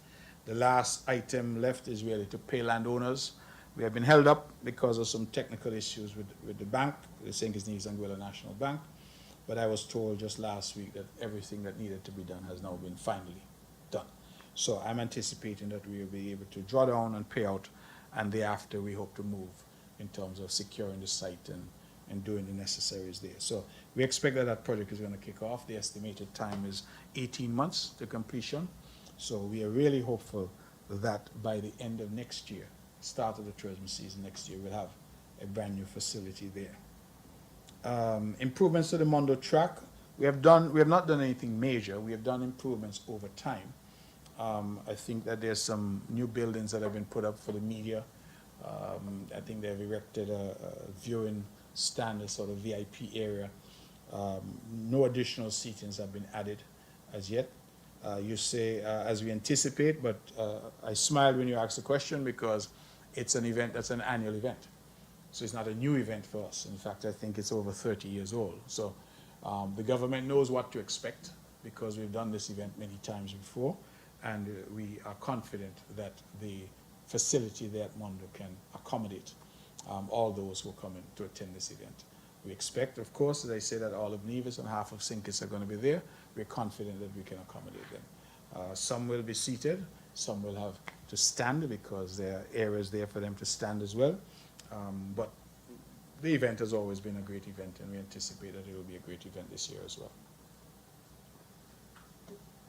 Good morning, L.K. Hewlett, Department of Information. Mr. Premier, while you were at the Afro-Caribbean Investment Summit, you highlighted South-South cooperation. How do you see Nevis in particular benefiting from this collaboration, particularly in the sector of geothermal, considering that Nigeria is more focused on fossil fuel energy? With Nevis recently being featured in prominent publications in the US and UK, How do you envision this global recognition impacting the island's tourism and wider economy, and what steps are being taken to capitalize on this newfound attention? Following the recent visit of the Green Climate Fund Executive Director and her team to Nevis, what do you believe will be the impact of their support for the geothermal project on the island's sustainable energy future and economic development? And lastly, how is Nevis faring in terms of crime and security? Thanks. Okay, Ms. Hewlett, thank you very much. As always, very thought-provoking questions. The Afro-Caribbean Summit, I think, had many purposes to it. There's a level of symbolism, because I think the idea of the smallest country and population in the hemisphere going to the most populous country in Africa, it's like, the David going to see Goliath in a way. I think that was symbolic. I think in fact, I said there that there were two speeches that were made on the opening day. One by the lady from Aquarian Consult called Aisha Amina, I think, and the other by our Prime Minister, Dr. Terence True. And I said that, in my humble opinion, both speeches should be recorded and kept for posterity, and they should be played over and over here in our schools, etc. Because I think both captured, one from an African perspective and the other from the Caribbean perspective, this need for us to reunite with Africa. In fact, in my own statements, I said that we now need to replace the horror of the Middle Passage with a new narrative, that it now becomes a bridge for progress and development between Africa and the diaspora. That same journey that we took, we would have gone from west, we would have flown east, is that the way we went, to get to Africa? And they would have taken the slave ships that have come from Africa and gone west to come to the Caribbean. We now need to rebuild that bridge. But the horror of slavery ought not to deter us or define us. That new Middle Passage should be one about trade, investment, development, tourism, and our engagement with our African forefathers. I thought it was very moving that when we landed in Africa, the first words uttered to me when I walked out of the plane was, "Welcome home." And I don't take that lightly, because I think the symbolism of it is very important. So the trip had that. The trip also afforded an opportunity to discuss aspects of the Citizenship by Investment program. And Mr. St. Just, who leads the Citizenship by Investment unit, was part of the delegation. St. Just, sorry. The trip also afforded the opportunity to discuss investment opportunities. And yes, we discussed geothermal. You're absolutely correct that Nigeria's experience is really with fossil fuel energy. But their experience in terms of distribution, their experience in terms of energy markets, all of that is still relevant. Logistics, still relevant to us in terms of development. And many of them are just looking for investment opportunities in the Caribbean. This trip was facilitated in part by Afri-Exim Bank. And as we know, Afri-Exim Bank is about to build its regional headquarters in Barbados, in partnership with the Barbados government. And they have already approved significant loans for development. In Grenada, for example, I think that the Silver Sands, developer Silver Sands, a luxury resort there, they've secured $30 million from Afri-Exim Bank to advance. In fact, incidentally, and what I find is interesting, is that Mr. Sawari, who is the man who owns Silver Sands, is from Egypt. And so Africa is really looking for opportunities in the Caribbean. And as we see what is happening in the United States, our closest neighbor, we see the upheavals that are caused now and are being caused regionally and internationally. it behooves us to look south. I've been saying that for a while. It behooves us to look to Africa, to develop new relationships in Asia and the Middle East. I'm not suggesting that we abandon existing relationships, but I'm saying that we need new relationships and we need to move away from our dependence on the age-old colonial constructs that we have had. We love England. We want to be partners with England. We love Europe. We want to be partners with Europe. We love America and Canada. But our eggs can't all be in that basket anymore. We must now look to Africa. And Africa is ready for us, in my humble opinion. The Africans want to reconnect with us. While we were there was a cultural presentation of some drummers. And Miss Hewlett, I simply closed my eyes and listened. I didn't watch the dancers. And I know that I could have been in Nevis, St. Kitts, Antigua, anywhere listening to drummers. Same drummers. We are of Africa. And I believe that it's high time that all of us in the Caribbean start to sing from that hymnal, that it is important to reconnect with Africa and to forge relationships with Africa. I go back to what I said about the visa waiver arrangements and what I saw this morning in the news about what Grenada is doing. Grenada is using our playbook. So we now need to re-engage. And I think this is a fresh start, a good start. How can Nevis benefit? I think we can benefit from tourism. We can benefit in terms of investment from Africa. We had conversation while we were there about, Africa has a booming, Nigeria in particular, a booming film industry, what they call Nollywood, I think they call it. They're constantly looking for new locations where they can film. Nevis is talking about trying to develop a film industry. So there are opportunities and synergies. But I started out by really inviting them to come and see us and saying to them that once they can come and see, and especially so many of our citizens who are there, but many who have said they've never visited. So to invite them to come and see. And that is for that reason. In fact, I spoke to Mr. St. Just while I was there, and I said to him that I've been publicly advocating in and out of government for some time that we have to develop a bespoke concierge type unit, which is an adjunct to the citizenship by investment unit, but which job is to use the database that we have. This constant effort that is being expended to get new citizens. I'm not saying that we stop doing that, but how are we leveraging our existing citizens? Because more and more we are seeing people who have St. Nevis citizenship but have never been here. The whole family. I've told the story 100 times of a family from Yemen. They say it's the top 5 wealthiest families in Yemen, and the man told me he had either 43 or 46 members of his family held St. Nevis passports. None had ever come here. In fact, the sheikh asked me, is it a real place?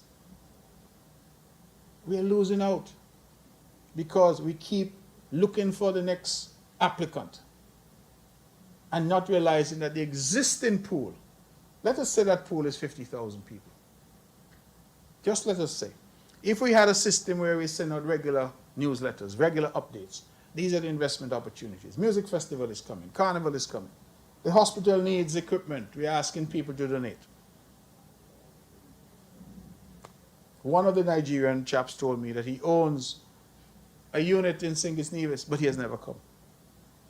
So how do you get them to come? How do you get them to come home to invest? When they come and they bought a little unit or they invested in a sustainable growth fund and paid it $200,000 or $250,000 and they now come. But these are multi-millionaires, high net worth individuals. So they may have come in at the low end, but when they come and they see it and they like it, they say, oh, they can offer business development, they can invest, they can do a number of things. So I say all that to say that I'm hopeful that that idea, which has been floated for so long, about developing this concierge unit, so to speak, as an adjunct to the CIU, which purpose is to leverage our existing citizens and do exactly what we're in Nigeria doing, engaging with people. Tell them to come. because we need their expertise, their assistance, and their development. So I think that Nevis can benefit in terms of tourism. One of the areas, tourism, film, more citizenship by investment, certainly expertise in terms of energy, broadly speaking. And one of the areas that was also discussed was agriculture, because Nigeria, of course, with 250 million people, they have a lot of mouths to feed. And they were saying that while they're trying to develop their agriculture, they're also looking. So they were asking questions like, can the Caribbean produce certain products to sell to them? And vice versa. So there's an opportunity for trade. And with countries the size of Nigeria, you're talking about billions of dollars in trade in terms of agricultural products. So there are some definite opportunities there. You asked about the publications, the fact that Nevis was getting quite a bit of global attention. And I am ecstatic because the world has taken notice in terms of what we're trying to do on this little island. We now become the island that can. The little island that can. We can lead the way, we can show the way, and I believe that's what we're doing. We have our share of naysayers at home, but I believe that the majority of right-thinking, sane individuals can see the vision and see what is it we're doing here on the island of Nevis. And the world is taking notice. The benefit of that, for me, is investment. Because when reputable publications, global publications, are falling into the hands of people who are looking for the next place to invest. Just Saturday evening after the swim, I was in a company and I marveled. I said to someone else who was there, I said, under this little tent, there was a private function. There were, I think, 5 or 6 billionaires, all of whom had come with their families for the swim, but one of whom is connected to St. Kitts and Nevis by birth, by lineage. And he had brought his friends, like-minded friends, to come. And I'm there sitting, listening, and having a conversation, and they're dropping names like Jeff Bezos. These are all the people who they hang out with. And they were leaving to go to Guyana because they're all investing in a significant way in Guyana, because Guyana's oil has been attracting a lot of attention. But I reflected, this is what we can look like in terms of investment. Because as I spoke to those in attendance, these high net worth individuals and their families, the refrain that kept coming back is that this is such a special island. The island of Nevis is a special place. That there's a need to protect it, but there are also here opportunities that abound. And I feel that our people need to get on board. We have a tendency at the local level to just call down each other. In fact, we call down Nevis. We say Nevis is the worst place in the world. But the real world is looking at this island and is marveling at what we're doing. And so, Ms. Hewlett, I think that those international publications are going to fuel investment. They're going to fuel attention from investors globally, and that's what we're seeking to achieve. The GCF, because this is part and parcel of that investment argument. The Green Climate Fund. When the executive director came here, I was actually quite surprised because I learned that she does not often travel to countries where they're doing projects. She flew all the way from South Korea to get here because she feels that this geothermal project on the island of Nevis is going to be transformative. And so she would have come. And while she was here, she would have committed her support to this project to see it through, because she sees this as being truly, truly transformative, not just for the island of Nevis, but for the Federation of St. Kitts and Nevis and for our region. And the GCF wants to be associated with this project. Let us remember that the $17 million that we got, GCF is involved with that. And we then got $20 million from the Saudis, and we have now applied for an additional $35 million also of GCF funds. which we feel very optimistic that we will also get.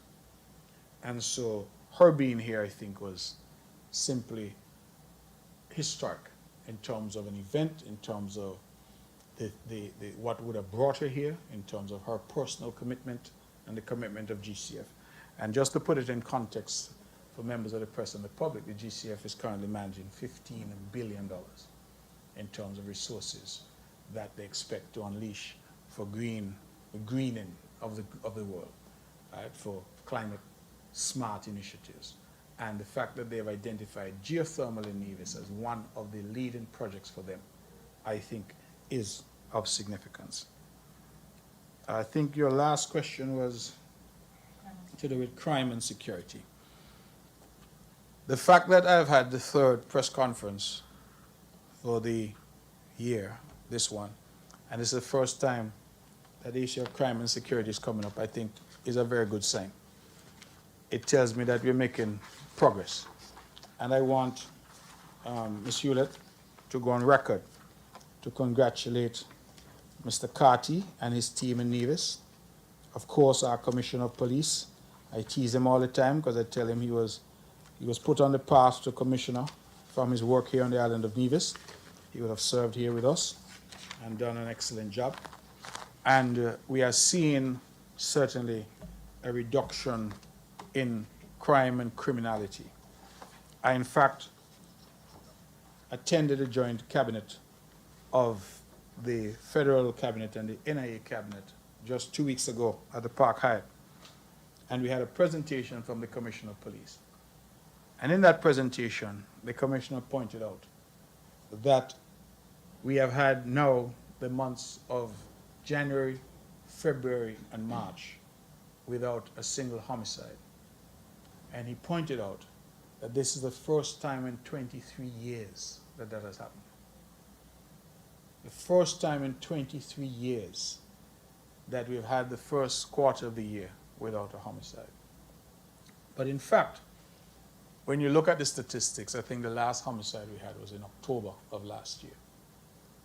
So when you look at the period of time, it's about 5 months that we have not had a homicide. Members of the press, I don't think that that has got enough attention. I say that because we understood the trauma that this country has gone through. We have seen the headlines. We have seen the advisories. And now it appears that with the work of the police, some focused attention from the Ministry of National Security, but most importantly, our people making the decision that this is not the way they want our country to go. I am not going to stand here today and pretend that the battle has been won. But I think all of us can admit that there has been tremendous progress in terms of where we were and where we now are. And to get a report that is the first time in 23 years that we have not had a homicide within the first quarter of the year is something I think which warrants attention from our press and from our public. I think our people ought to feel proud. And we ought to be committed. There was a time when we didn't have homicides at all. And that was our norm. And then for a variety of reasons, we started to have these homicides. And the homicides then became our norm. People say, oh, another one dead. We are now at a point where we are building a new norm in the country. And I think that that is worthy of applause. I certainly congratulate all who have so far been involved. Minister of National Security, the Prime Minister and his team, Commissioner of Police, but also here in Nevis, Mr. Carty, Superintendent Carty and his team. Mr. Wakely Daniel, I must mention him because he's our primary liaison with the police and security forces. The NIA that I lead, because while we have no budget responsibility and no line item in our budget, we spend hundreds of thousands of dollars each year supporting the police and supporting the army that's based here in Nevis. So we contribute as well. And of course, our community leaders, our church leaders, our schools, and our people. Because as much as we would like to say that we are preventing crime, we understand that crime comes from people. It is people who commit crime. And so part of what we need to do is to reach the hearts and minds of our people, especially our young men, and to say to them that there is a better way. And so we find that that has really improved, Ms. Hewlett, and I'm very grateful to that. I will say that when I looked at the statistics, I was a little alarmed because in Nevis, we were seeing a spike in what they call, what is the word, larceny, right? And I wondered, well, how come Nevis was seeing such a spike? Division C, for example, was much higher than Division B in St. Kitts. And I'm told that a lot of that was really a result of some activities in the Gingerland area, where it is said that, you know, school children were taking stuff from the supermarkets, etc., pilfering small stuff. They had a report of somebody stealing flower pots, apparently, because they wanted to grow marijuana, so they stole the flower pots. But what I would call, I mean, I'm not trying to diminish any crime, but what the authorities refer to as petty crime. So these are little matters that even though, because everyone is recorded. So if I went into Best Buy in Gingerland and I took up 3 different things, I think it's recorded as 3 different, it's not one larceny. You get 3 for that one act. So that's how they've been doing it. But the police have indicated that in the last 3 weeks, they have intensified patrols and presence in Gingerland. And we've seen none of that activity in Gingerland since that time. So I'm grateful for that. But I think the areas that we were concerned about, homicides, shootings, we have had no homicides in the Federation for the year, no non-fatal shootings, none of that. So we've had no gun crime in the Federation for the year. And I think that that is definitely significant. We have only had in the entire Federation for the year 5 robberies. I have the numbers here. And so, again, you know, not significant. Sexual assault, which is also, of course, one that we watch because it is such a heinous crime. But we've had 6 across the Federation for the entire year.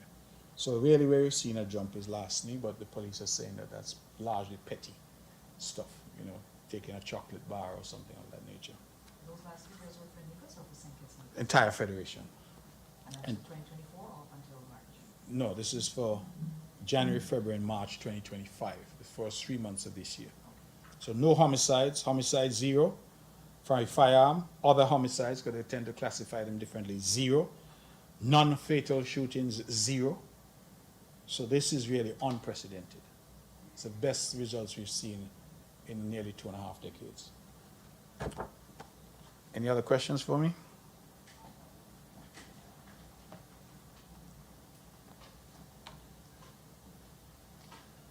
Good morning. Good morning. Glenn Bart from SKN Newsline. Mr. Premier, change is often very difficult, very challenging, and sometimes our people, our citizens want to give up and say, well, that's how it is, we can't do any different, we can't do any better. But sometimes change also needs a catalyst. And perhaps the Trump administration has provided that catalyst for us to really move and stop talking. I'm kind of pleased to see that we are reaching out to our brothers and sisters on the African continent. But there are also opportunities much closer in terms of South America, Central America. We have talked a lot about diversifying our tourism, that over-dependence on our traditional North American and European markets. And I believe that the time has come now to really put thoughts into actions. But those changes require systematic outreach.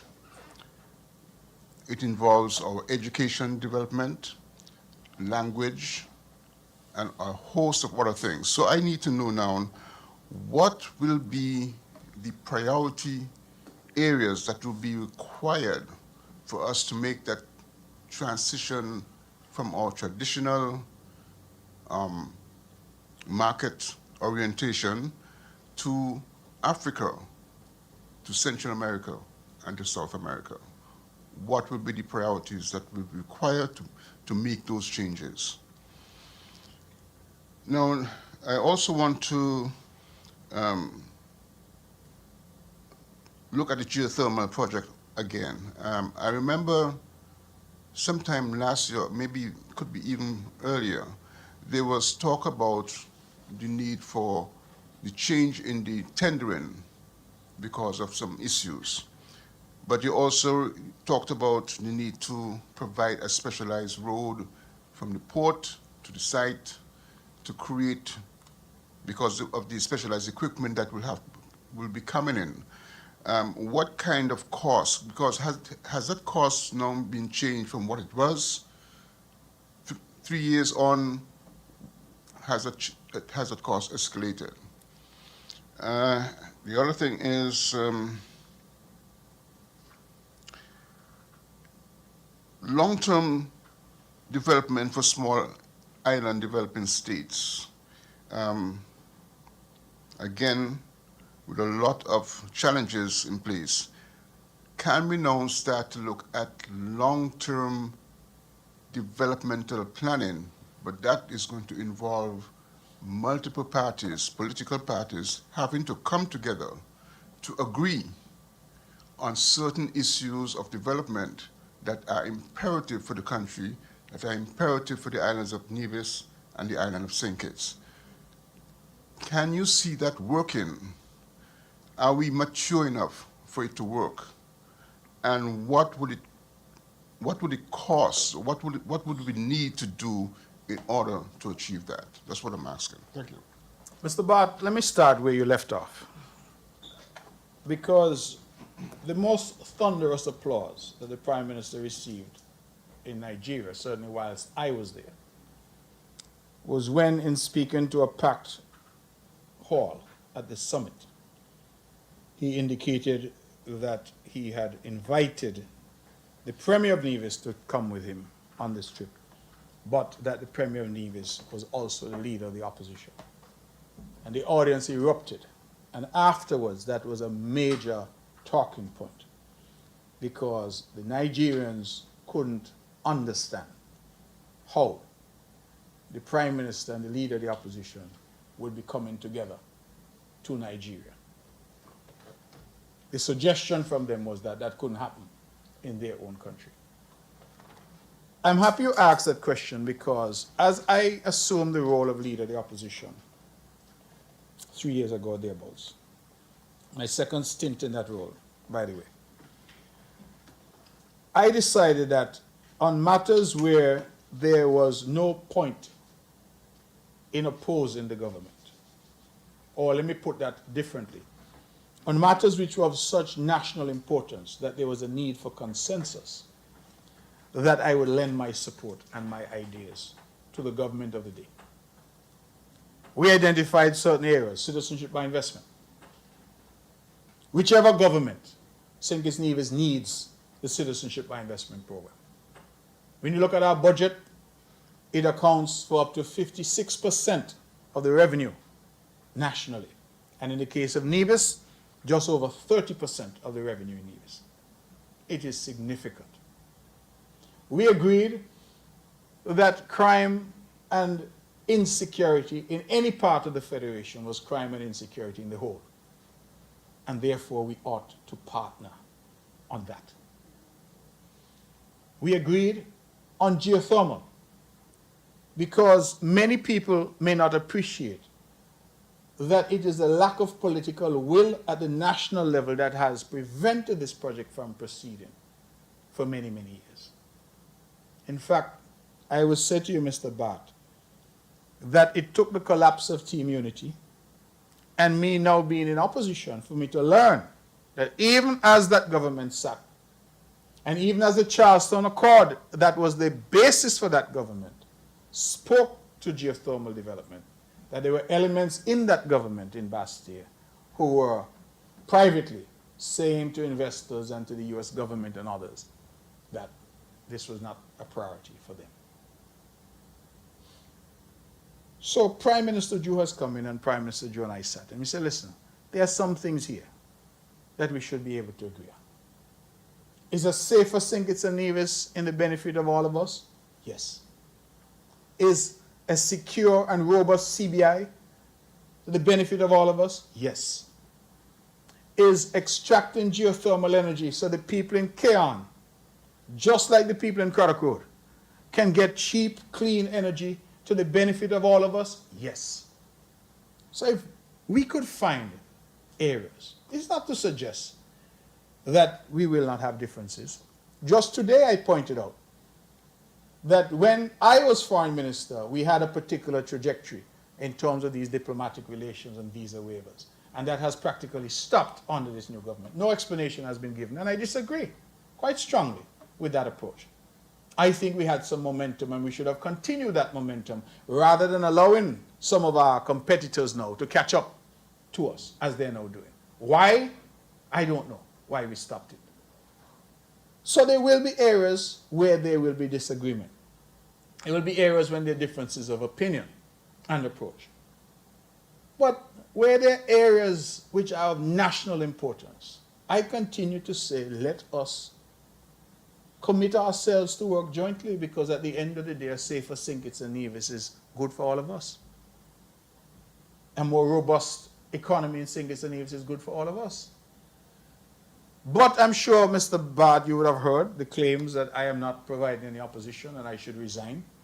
And because the idea of opposition in our country is for you to cuss somebody.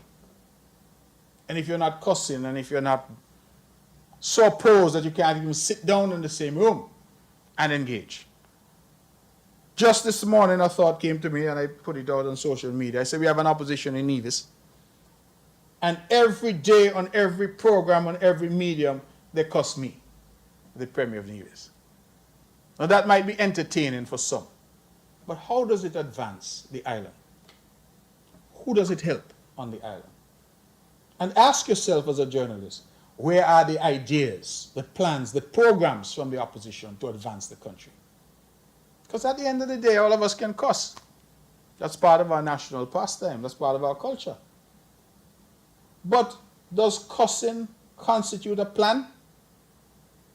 Can cussing lower the cost of living? Solve crime? Help us finish the hospital? The answer is no. And we keep asking, listen, we had an election here in Nevis in 2022, a local election. And it's the first election in modern memory where a political party in Nevis ran and did not publish a manifesto. Put differently, they did not express one single plan, program, or policy that they would implement if elected. First time. Their mantra, get rid of them, we're fed up of them, we're tired of them. Again, all of those are catchy. But is get rid of them a plan for Nevis? Is we tired of them a plan for Nevis? And that is the difficulty we have now in the country. So you mentioned maturity. And unfortunately, in the opinion of some, that if I stand up and I say, I'm the leader of the opposition, and I am going to Nigeria with the Prime Minister, because he has asked me to come to speak about geothermal. And who is better able to talk about geothermal in Nevis than the Premier of Nevis? I'm going to go. Oh, that don't look right. You should be fighting against the Prime Minister. But I'm going to fight against the Prime Minister when geothermal is going to be a benefit to the people of Nevis and the people of St. Kitts and of potential benefit to our neighbors.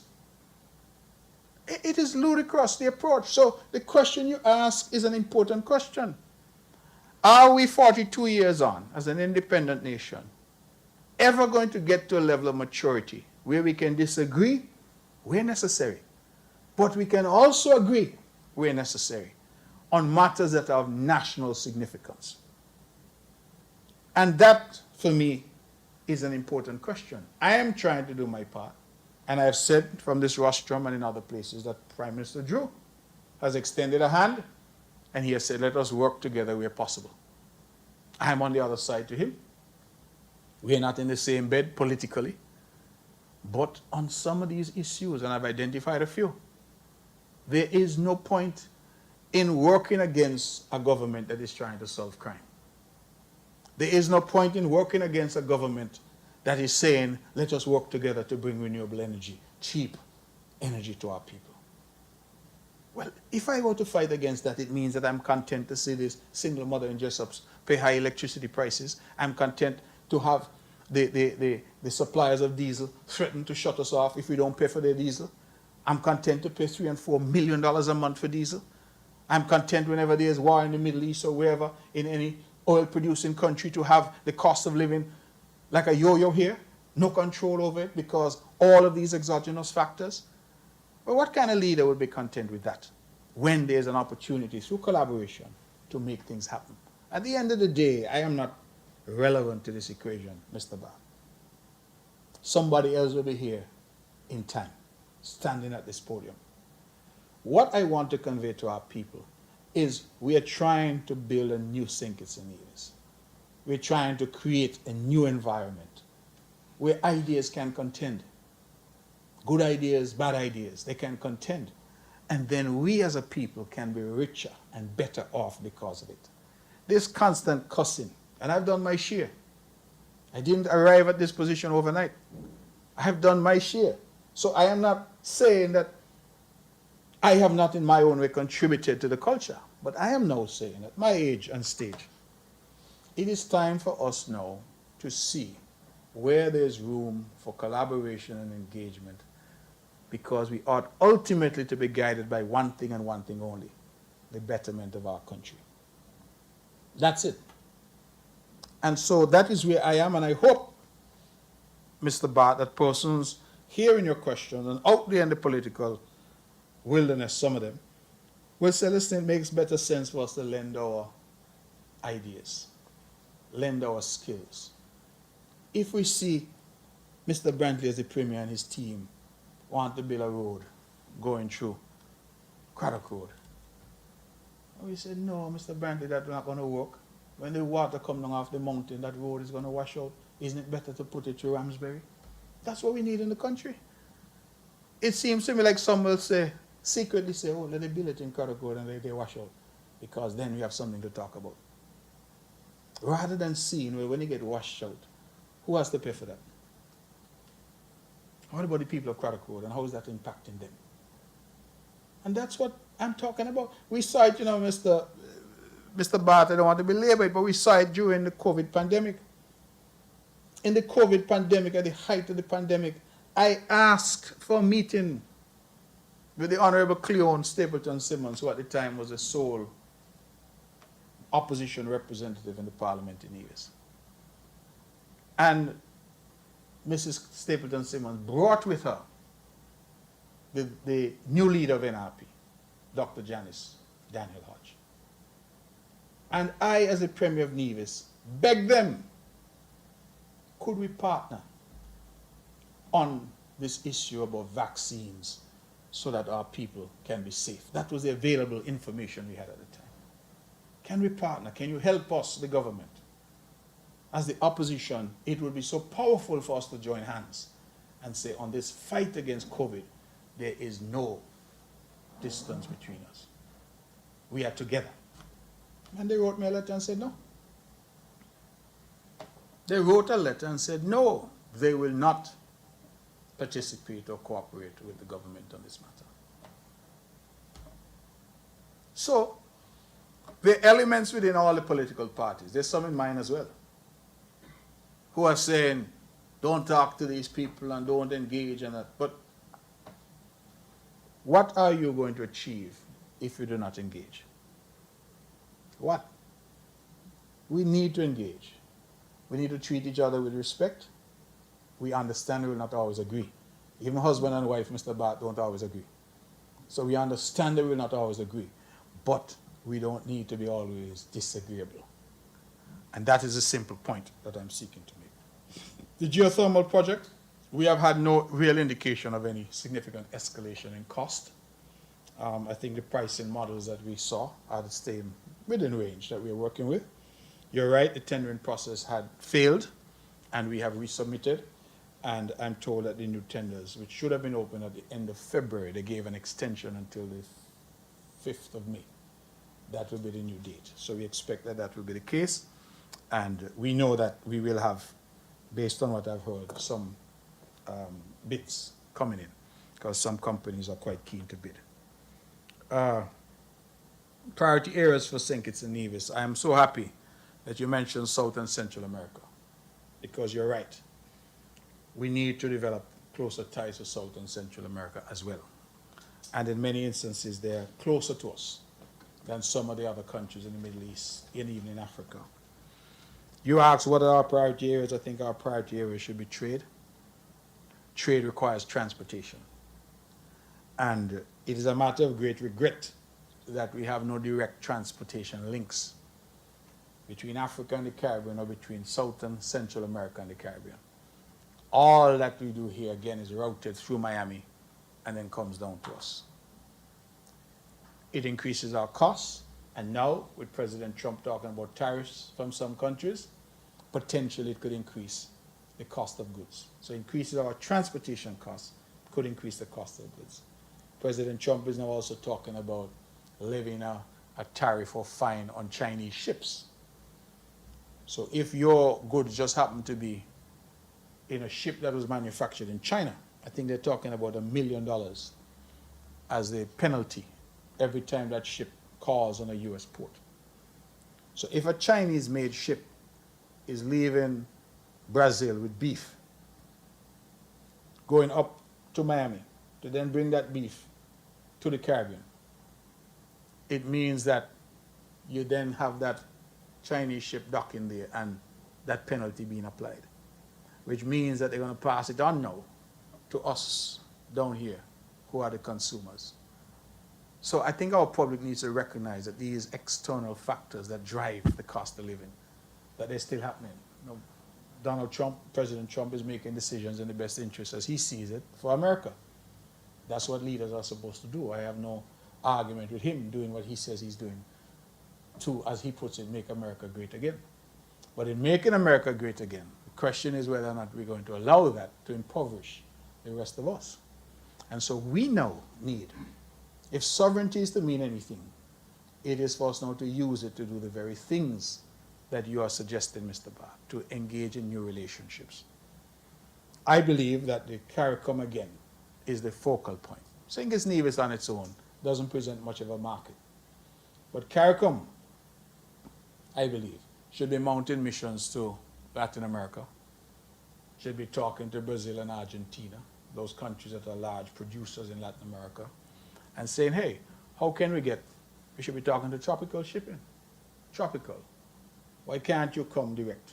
They may well be shipping companies in Latin America that we don't even know. Because on here we're accustomed to what I think Burnwood and Tropical, those are the ones that we're accustomed to. But what about the possibility of coming direct across to us? Rather than going north to come back south, just come direct to us. Right? And let us now talk about trade. Let us talk about people. One of the things that we achieved, again, I'm very proud of, as foreign minister, is that every single country in Latin America, with the exception of Mexico, St. Kitts Nevis can go to visa-free. Everyone. The last outstanding one was Bolivia, and I was able to sign that with Bolivia. So Mexico is the only one that we cannot go to visa-free. All the others allowed us that privilege. So people can already move. But where are the airlines? Copa, for example, is a leading airline within Panama, Panamanian Airlines. Why can't Copa be flying to St. Kitts? It's not a long flight. Probably 2 hours, same distance if you're going to Miami. Right? Why can't we get Avianca, I think it's called, to come here? Start, but we need to start with a conversation. One of the things, for example, was raised with me in Nigeria, is that the airlines come in, say, from Nigeria direct, Because it's 8 hours, it's doable. But it's sort of, in the early stages, how would they cover the cost? And I said, but we are providing revenue guarantees to British Airways. We're providing revenue guarantees to American Airlines and JetBlue. So if we can provide it to them, why can't we do the same thing for an airline coming out of Nigeria, or out of Ethiopia, or out of wherever in Africa, an airline coming out of Panama, and say, listen, let us put the resources jointly, and let us now build the market. But it requires political will. That's where it starts. So my priority is will be trade, transportation, visa-free travel. We already have, because I said the last country except Mexico was Bolivia, and we now have visa-free travel to all of Latin America from St. Kitts and Nevis. So it's just about getting the linkages.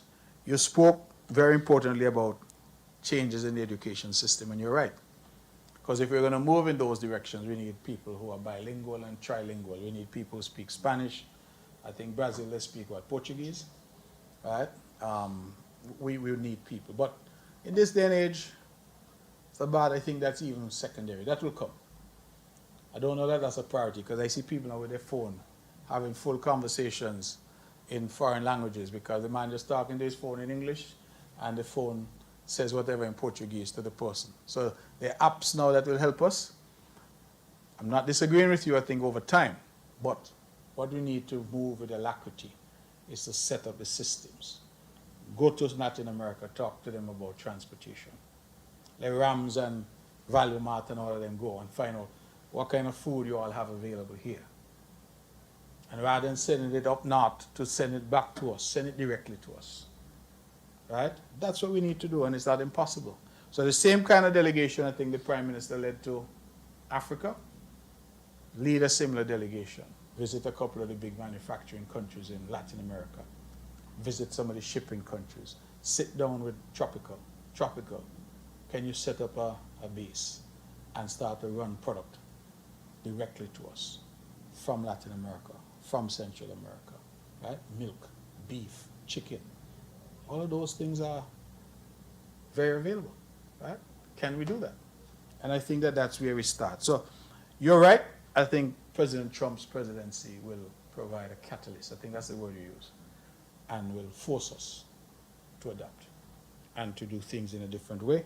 And I welcome that. Again, I am never going to suggest we abandon the United States. It's our partner, it's been our partner for years. But putting all of our eggs in that basket just doesn't make sense for us anymore. We need to pivot. We need to adjust. And I see Latin America, Africa, Middle East, Asia. Those are the areas we need to pivot to. I make one last point on that. When I was foreign minister, as part of that expansion of the footprint of St. Kitts and Nevis, we entered into diplomatic relations for the first time with the Kingdom of Saudi Arabia. And I think it gave me tremendous satisfaction to see that it is the Kingdom of Saudi Arabia, a new diplomatic ally, that came to our aid in terms of geothermal.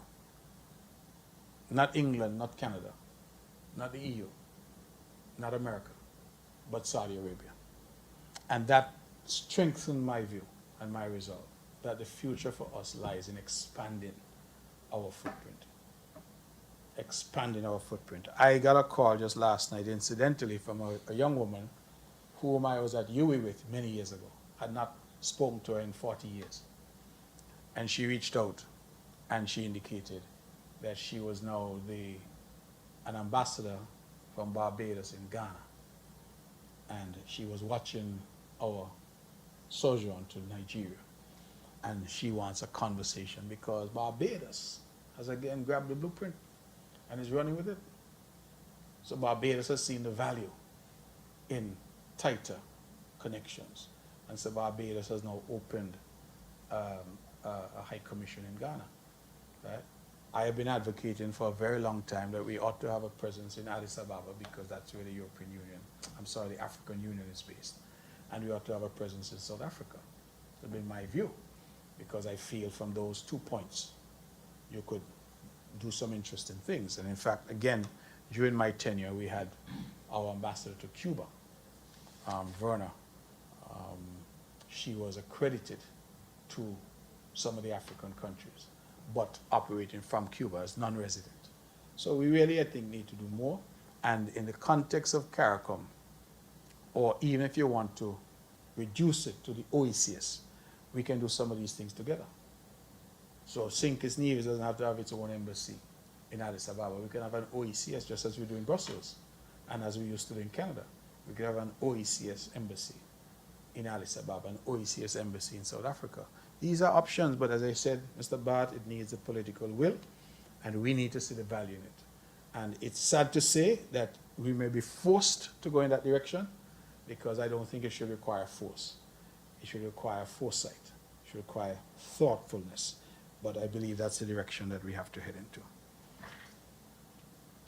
Yes? LK Hewlett, Department of Information again. As you spoke about collaboration with the federal government and the decision to agree and disagree where necessary, how do we stand on the issue of fair share at this point?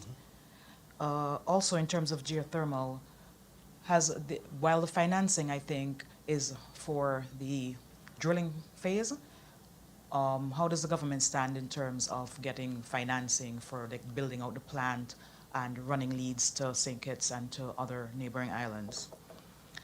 Also, we have some questions from LaShawn Dixon from The Observer. He says, have you received any early interest or commitments from diaspora investors since launching the National Diaspora Investment Policy? What specific steps has the NIA taken to ensure a smooth, efficient process for diaspora members looking to invest in Nevis? And how will the government plan to track and measure the success of this initiative in driving economic growth? And those last three, I think, were from LaShawn Dixon from The Observer. Thank you. Okay. Let me start then with Mr. Dixon from The Observer. Mr. Dixon, I don't have any hard data yet in terms of the impact of that policy. What I can tell you in terms of our framework, we are setting up an office. I gave instructions that that be done. That office will be headed by a very talented young public servant, somebody already in the system. And the idea would be to use that office as a one-stop shop for diaspora affairs and diaspora investment. We would expect to track what we're doing in terms of interest, in terms of collecting data from that office. And so I will be able to report more fully on my next press conference, God willing, about where we are, because I think that office should have its first opening this month. That is, not this month, I'm sorry, the month of April. So we are still putting in place the necessary infrastructure. So I'll be in a better position to answer in greater detail in the future. Geothermal, the plant, the idea really, Ms. Hewlett, was to get the funding for the drilling, and then whilst we are undertaking the drilling, we then move now to the possibility, Ms. Hewlett, the possibility of doing more in terms of the funding now on the plant. So we expect that there will be a bit of overlap, but we need to get the drilling going before we start to talk about the plant. So that is why we have spoken to the Green Climate Fund about this additional $35 million. We've already commenced that conversation and applied it. So would be part of that project. So it would be the plant, but it also would be the upgrades that are necessary, because we also have to upgrade our distribution network and the connectivity with St. Kitts. So all of those are part of it. Remember that this project is being built out in phases because of the cost. So at various phases, we will come back and we will report. Collaboration, fair share. I'm not sure how I forgot to mention that, but I can report that the federal government has made available the report from the World Bank. That report has now been made available to me, and that report therefore will be made available to the cabinet in Nevis for their evaluation of it. I was asked by the Honorable Prime Minister if I could hold on any public comments about it for now, because they're still going through their own evaluation on St. Kitts, and we have to do our evaluation here on Nevis. But I can state that the report is now in our hands. Remember the last time I said that the report had come, but we had not yet seen it. So the report is now in our hands, and I certainly have reviewed it, and my colleagues will have an opportunity to review it at the cabinet level here in Nevis as well. So I'm hopeful that as we go forward, I'll be able to come back and report in a more fulsome way. We would expect that when we reach some consensus, that it will be some kind of joint statement to that effect. So this is the first time again that we've seen this type of effort, and we finally have a report, and we will assess that report and come back in due course in terms of what the proposals are in relation to fair share. But there has been some movement in a positive direction. Anything further for me, Mr. Bart? Just a quick thing. I've been asked on behalf of a vendor from the Culturama 50 arrangement, can you give an update with regards to payment to vendors coming out of that event? Yes, I can give an update. I expect that vendors will be paid out very shortly. We had some cash flow issues, but we are confident that we're in a position. We have been paying vendors, but we have not paid off all the vendors. What we've been doing is incremental payments. So some people are owed 50,000 and may have got 10, 15, as the case may be. But we hope to be in a position to pay off everybody. I would say, I hope to be able to do it this month. This month is not over, but certainly within the month. That everybody should be paid off completely.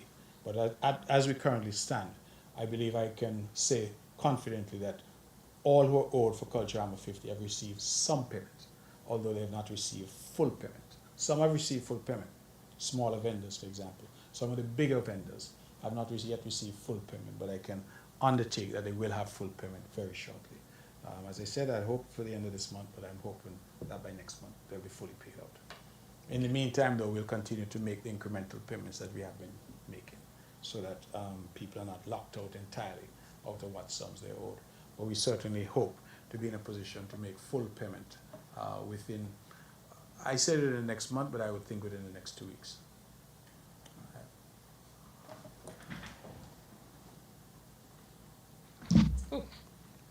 Sorry about that. Ms. Budgin once more, and I have just 3 more questions. Mr. Premier, can you provide an update on the Charlestown Police Station? Also, can you address the claims that the NIA is owing money to the owner of where the station currently is housed? Has the government been paying its electricity bill to NEVLEC? If not, why? And as Minister of Finance, thus far for 2025, how are we doing with regards to our finances and debt management? That's it. Thank you. I think that's 4. You said 3. All right. Ms. Budgeon, at Charleston Police Station, I regret that I'm not in a position to give an update, because it's a federal project. It's being managed through the federal government. And the last update I had is quite dated, so I wouldn't want to offer that. They had some delays because they'd indicated that because it's an old building, whenever they went to do something else would pop up that needed to be done, and that led to some delays. I'm told that they're now painting, right, which is usually a good sign that they're coming to some closure, that the finishing touches are being done, but I cannot tell you exactly when this project will be completed, but I will commit that I will get an update so that I can provide that to you. Reports that the NIA owes money to the current landlord, I think, where the police station is hosted. It again demonstrates how propaganda can get into the mainstream media, because the NIA never rented a building from anyone. Police is a federal responsibility. So it is the federal government that would have rented premises to house the police, not the NIA. So if there are any monies owed for rent, it has nothing to do with the NIA. But I have checked, and I am told that the wild allegations that we saw are untrue. Commissioner said nothing goes so. So again, this is fake news. People just come up with something, and I saw something on Facebook, but I've grown tired of responding to nonsense, to be honest with you. You know, I mean, I don't think that I should condescend to answer some of these obviously fake statements that are put out as breaking news. Every morning is some breaking news. And I saw some people lambasting the NIA and saying we're irresponsible, we're not paying our rent. And the NIA never rented any place. The NIA is not responsible for paying any rent for the housing of the police. All right? That's not our thing. We have done it in the past when it was a bad situation. For example, in Newcastle, we had removed the police from where they were in a terrible situation. We had decided to rent a place for the police. But in this scenario, the federal government, Ministry of National Security, is undertaking repairs at the Charleston police station, and the Ministry of National Security has moved the police to a new location. It has nothing to do with the NIA. So the NIA has no contract, no lease, no arrangement with the owners of that premises. And as I said, if rents are due, they're not due from us. But I'm told by the commissioner that, well, through the commissioner, because I didn't speak to him directly, but I had the inquiry made of him, that the story is false. So I put that to one side. Have we been paying our bill to Nevlec? The short answer is yes. But what we have done with Nevlec is we have an arrangement where we pay a fixed sum every month. So I think that sum, based on the last numbers I saw, is $500,000 a month that we pay. I will tell you that the NIA had significant arrears at Nevlec. Arrears running to tens of millions of dollars that we met. And so this is the first time that we've made an arrangement where every month we hope to be able to pay a fixed amount, because Nevlec obviously needs some certainty in terms of its revenue. So I believe that amount is $500,000. And I think we're paying it because usually if it's late, Nevlec will call me. So they haven't called, so I assume that it's being paid. Debt management and financing, I've not had a report. In fact, I normally get that report quarterly. It has not yet come. This is just the end of the quarter. But I have not had any concerns raised by our team at finance. I know in terms of tourism, our numbers are up, as I reported this morning, 13%. We'll have to check to see what the other sectors are doing in terms of performance. What I will also say is that in terms of financial services, as you will be aware, we took a decision to raise the fees that are payable by companies operating in that space. So for registrations, for apostilles, for various certificates of registration, etc., there have been nominal increases, and those increases go into effect on the 1st of April. So we would anticipate that there be some increased revenue from that as well, from financial services. But I do not yet have that report, but I make the commitment that when I get it, I will come here and report to you. So in the next go-around, we should have a quarterly report as to where we are. We normally do it in, I would just say, after the quarter.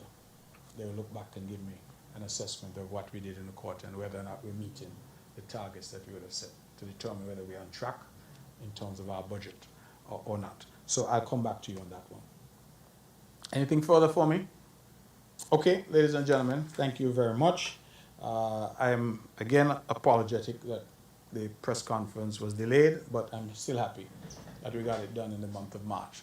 So thank you. Thank you, Stuart and NTV, for always being here. I do appreciate it. And thank you to Von Radio for broadcasting this. And I believe it's broadcasting Syncus as well on Freedom FM. So I'm grateful for that. Mr. Bart, thanks for making the trek over. Always good to see you. Thank you, Ms. Hewlett, for always being here. And thank you, Ms. Budgeon. So I look forward to this engagement. And of course, thanks to the other journalists who don't come but send their questions to journalists who are here. This engagement is an important engagement in terms of just allowing the press to ask the questions and to clarify issues, some of which are in the public domain and some of which are simply not true. Good example being the rent that we are supposedly owing. So I'm happy to clear those things up and hope that we'll move forward. Thank you, ladies and gentlemen.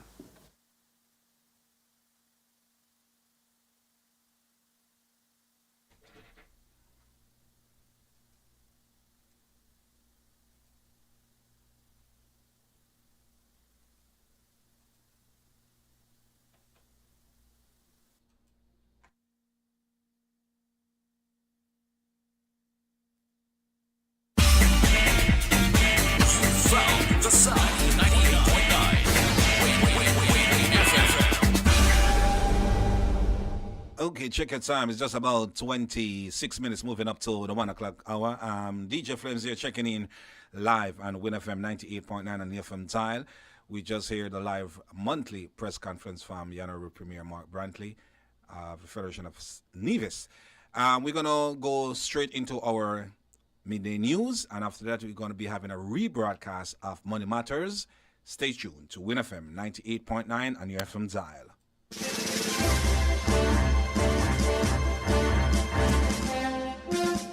We now bring you the headline news. The headline news is brought to you by The Grange and Carib Brewery.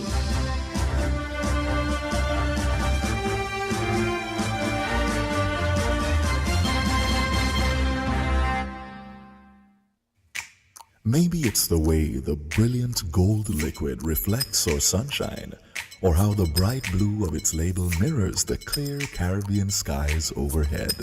Maybe it's the fresh, crisp taste of this beastly cold beer on a scorching hot day. Maybe it's even the way it brings us all together. But one thing is for sure, Carib is very much a part of who we are wherever we're from in the Caribbean. Carib. It's the way we play. Drink responsibly. Did you know that the Grange Healthcare Facility is the first purpose-built, non-governmental healthcare organization on St. Kitts? It's situated at Otley's, 7 miles east of Basseterre in beautifully landscaped surroundings. The Grange has a team of highly trained professionals and provides care that's rated as being comparable with UK and North American standards. The Grange offers varied accommodations to suit your individual needs, and our all-inclusive packages make the cost of care per hour the most competitive on the island. Services include convalescent care for all ages, daycare facilities for older adults, rehabilitation services, and training and continuing education for healthcare providers. For more information, call 466-5525 or 465-8020. Fax 466-8221 or email thegrangehealth@gmail.com or visit our website at www.grangehealthcarefacility.com. With the Win FM headline news, I am Yulana Weeks.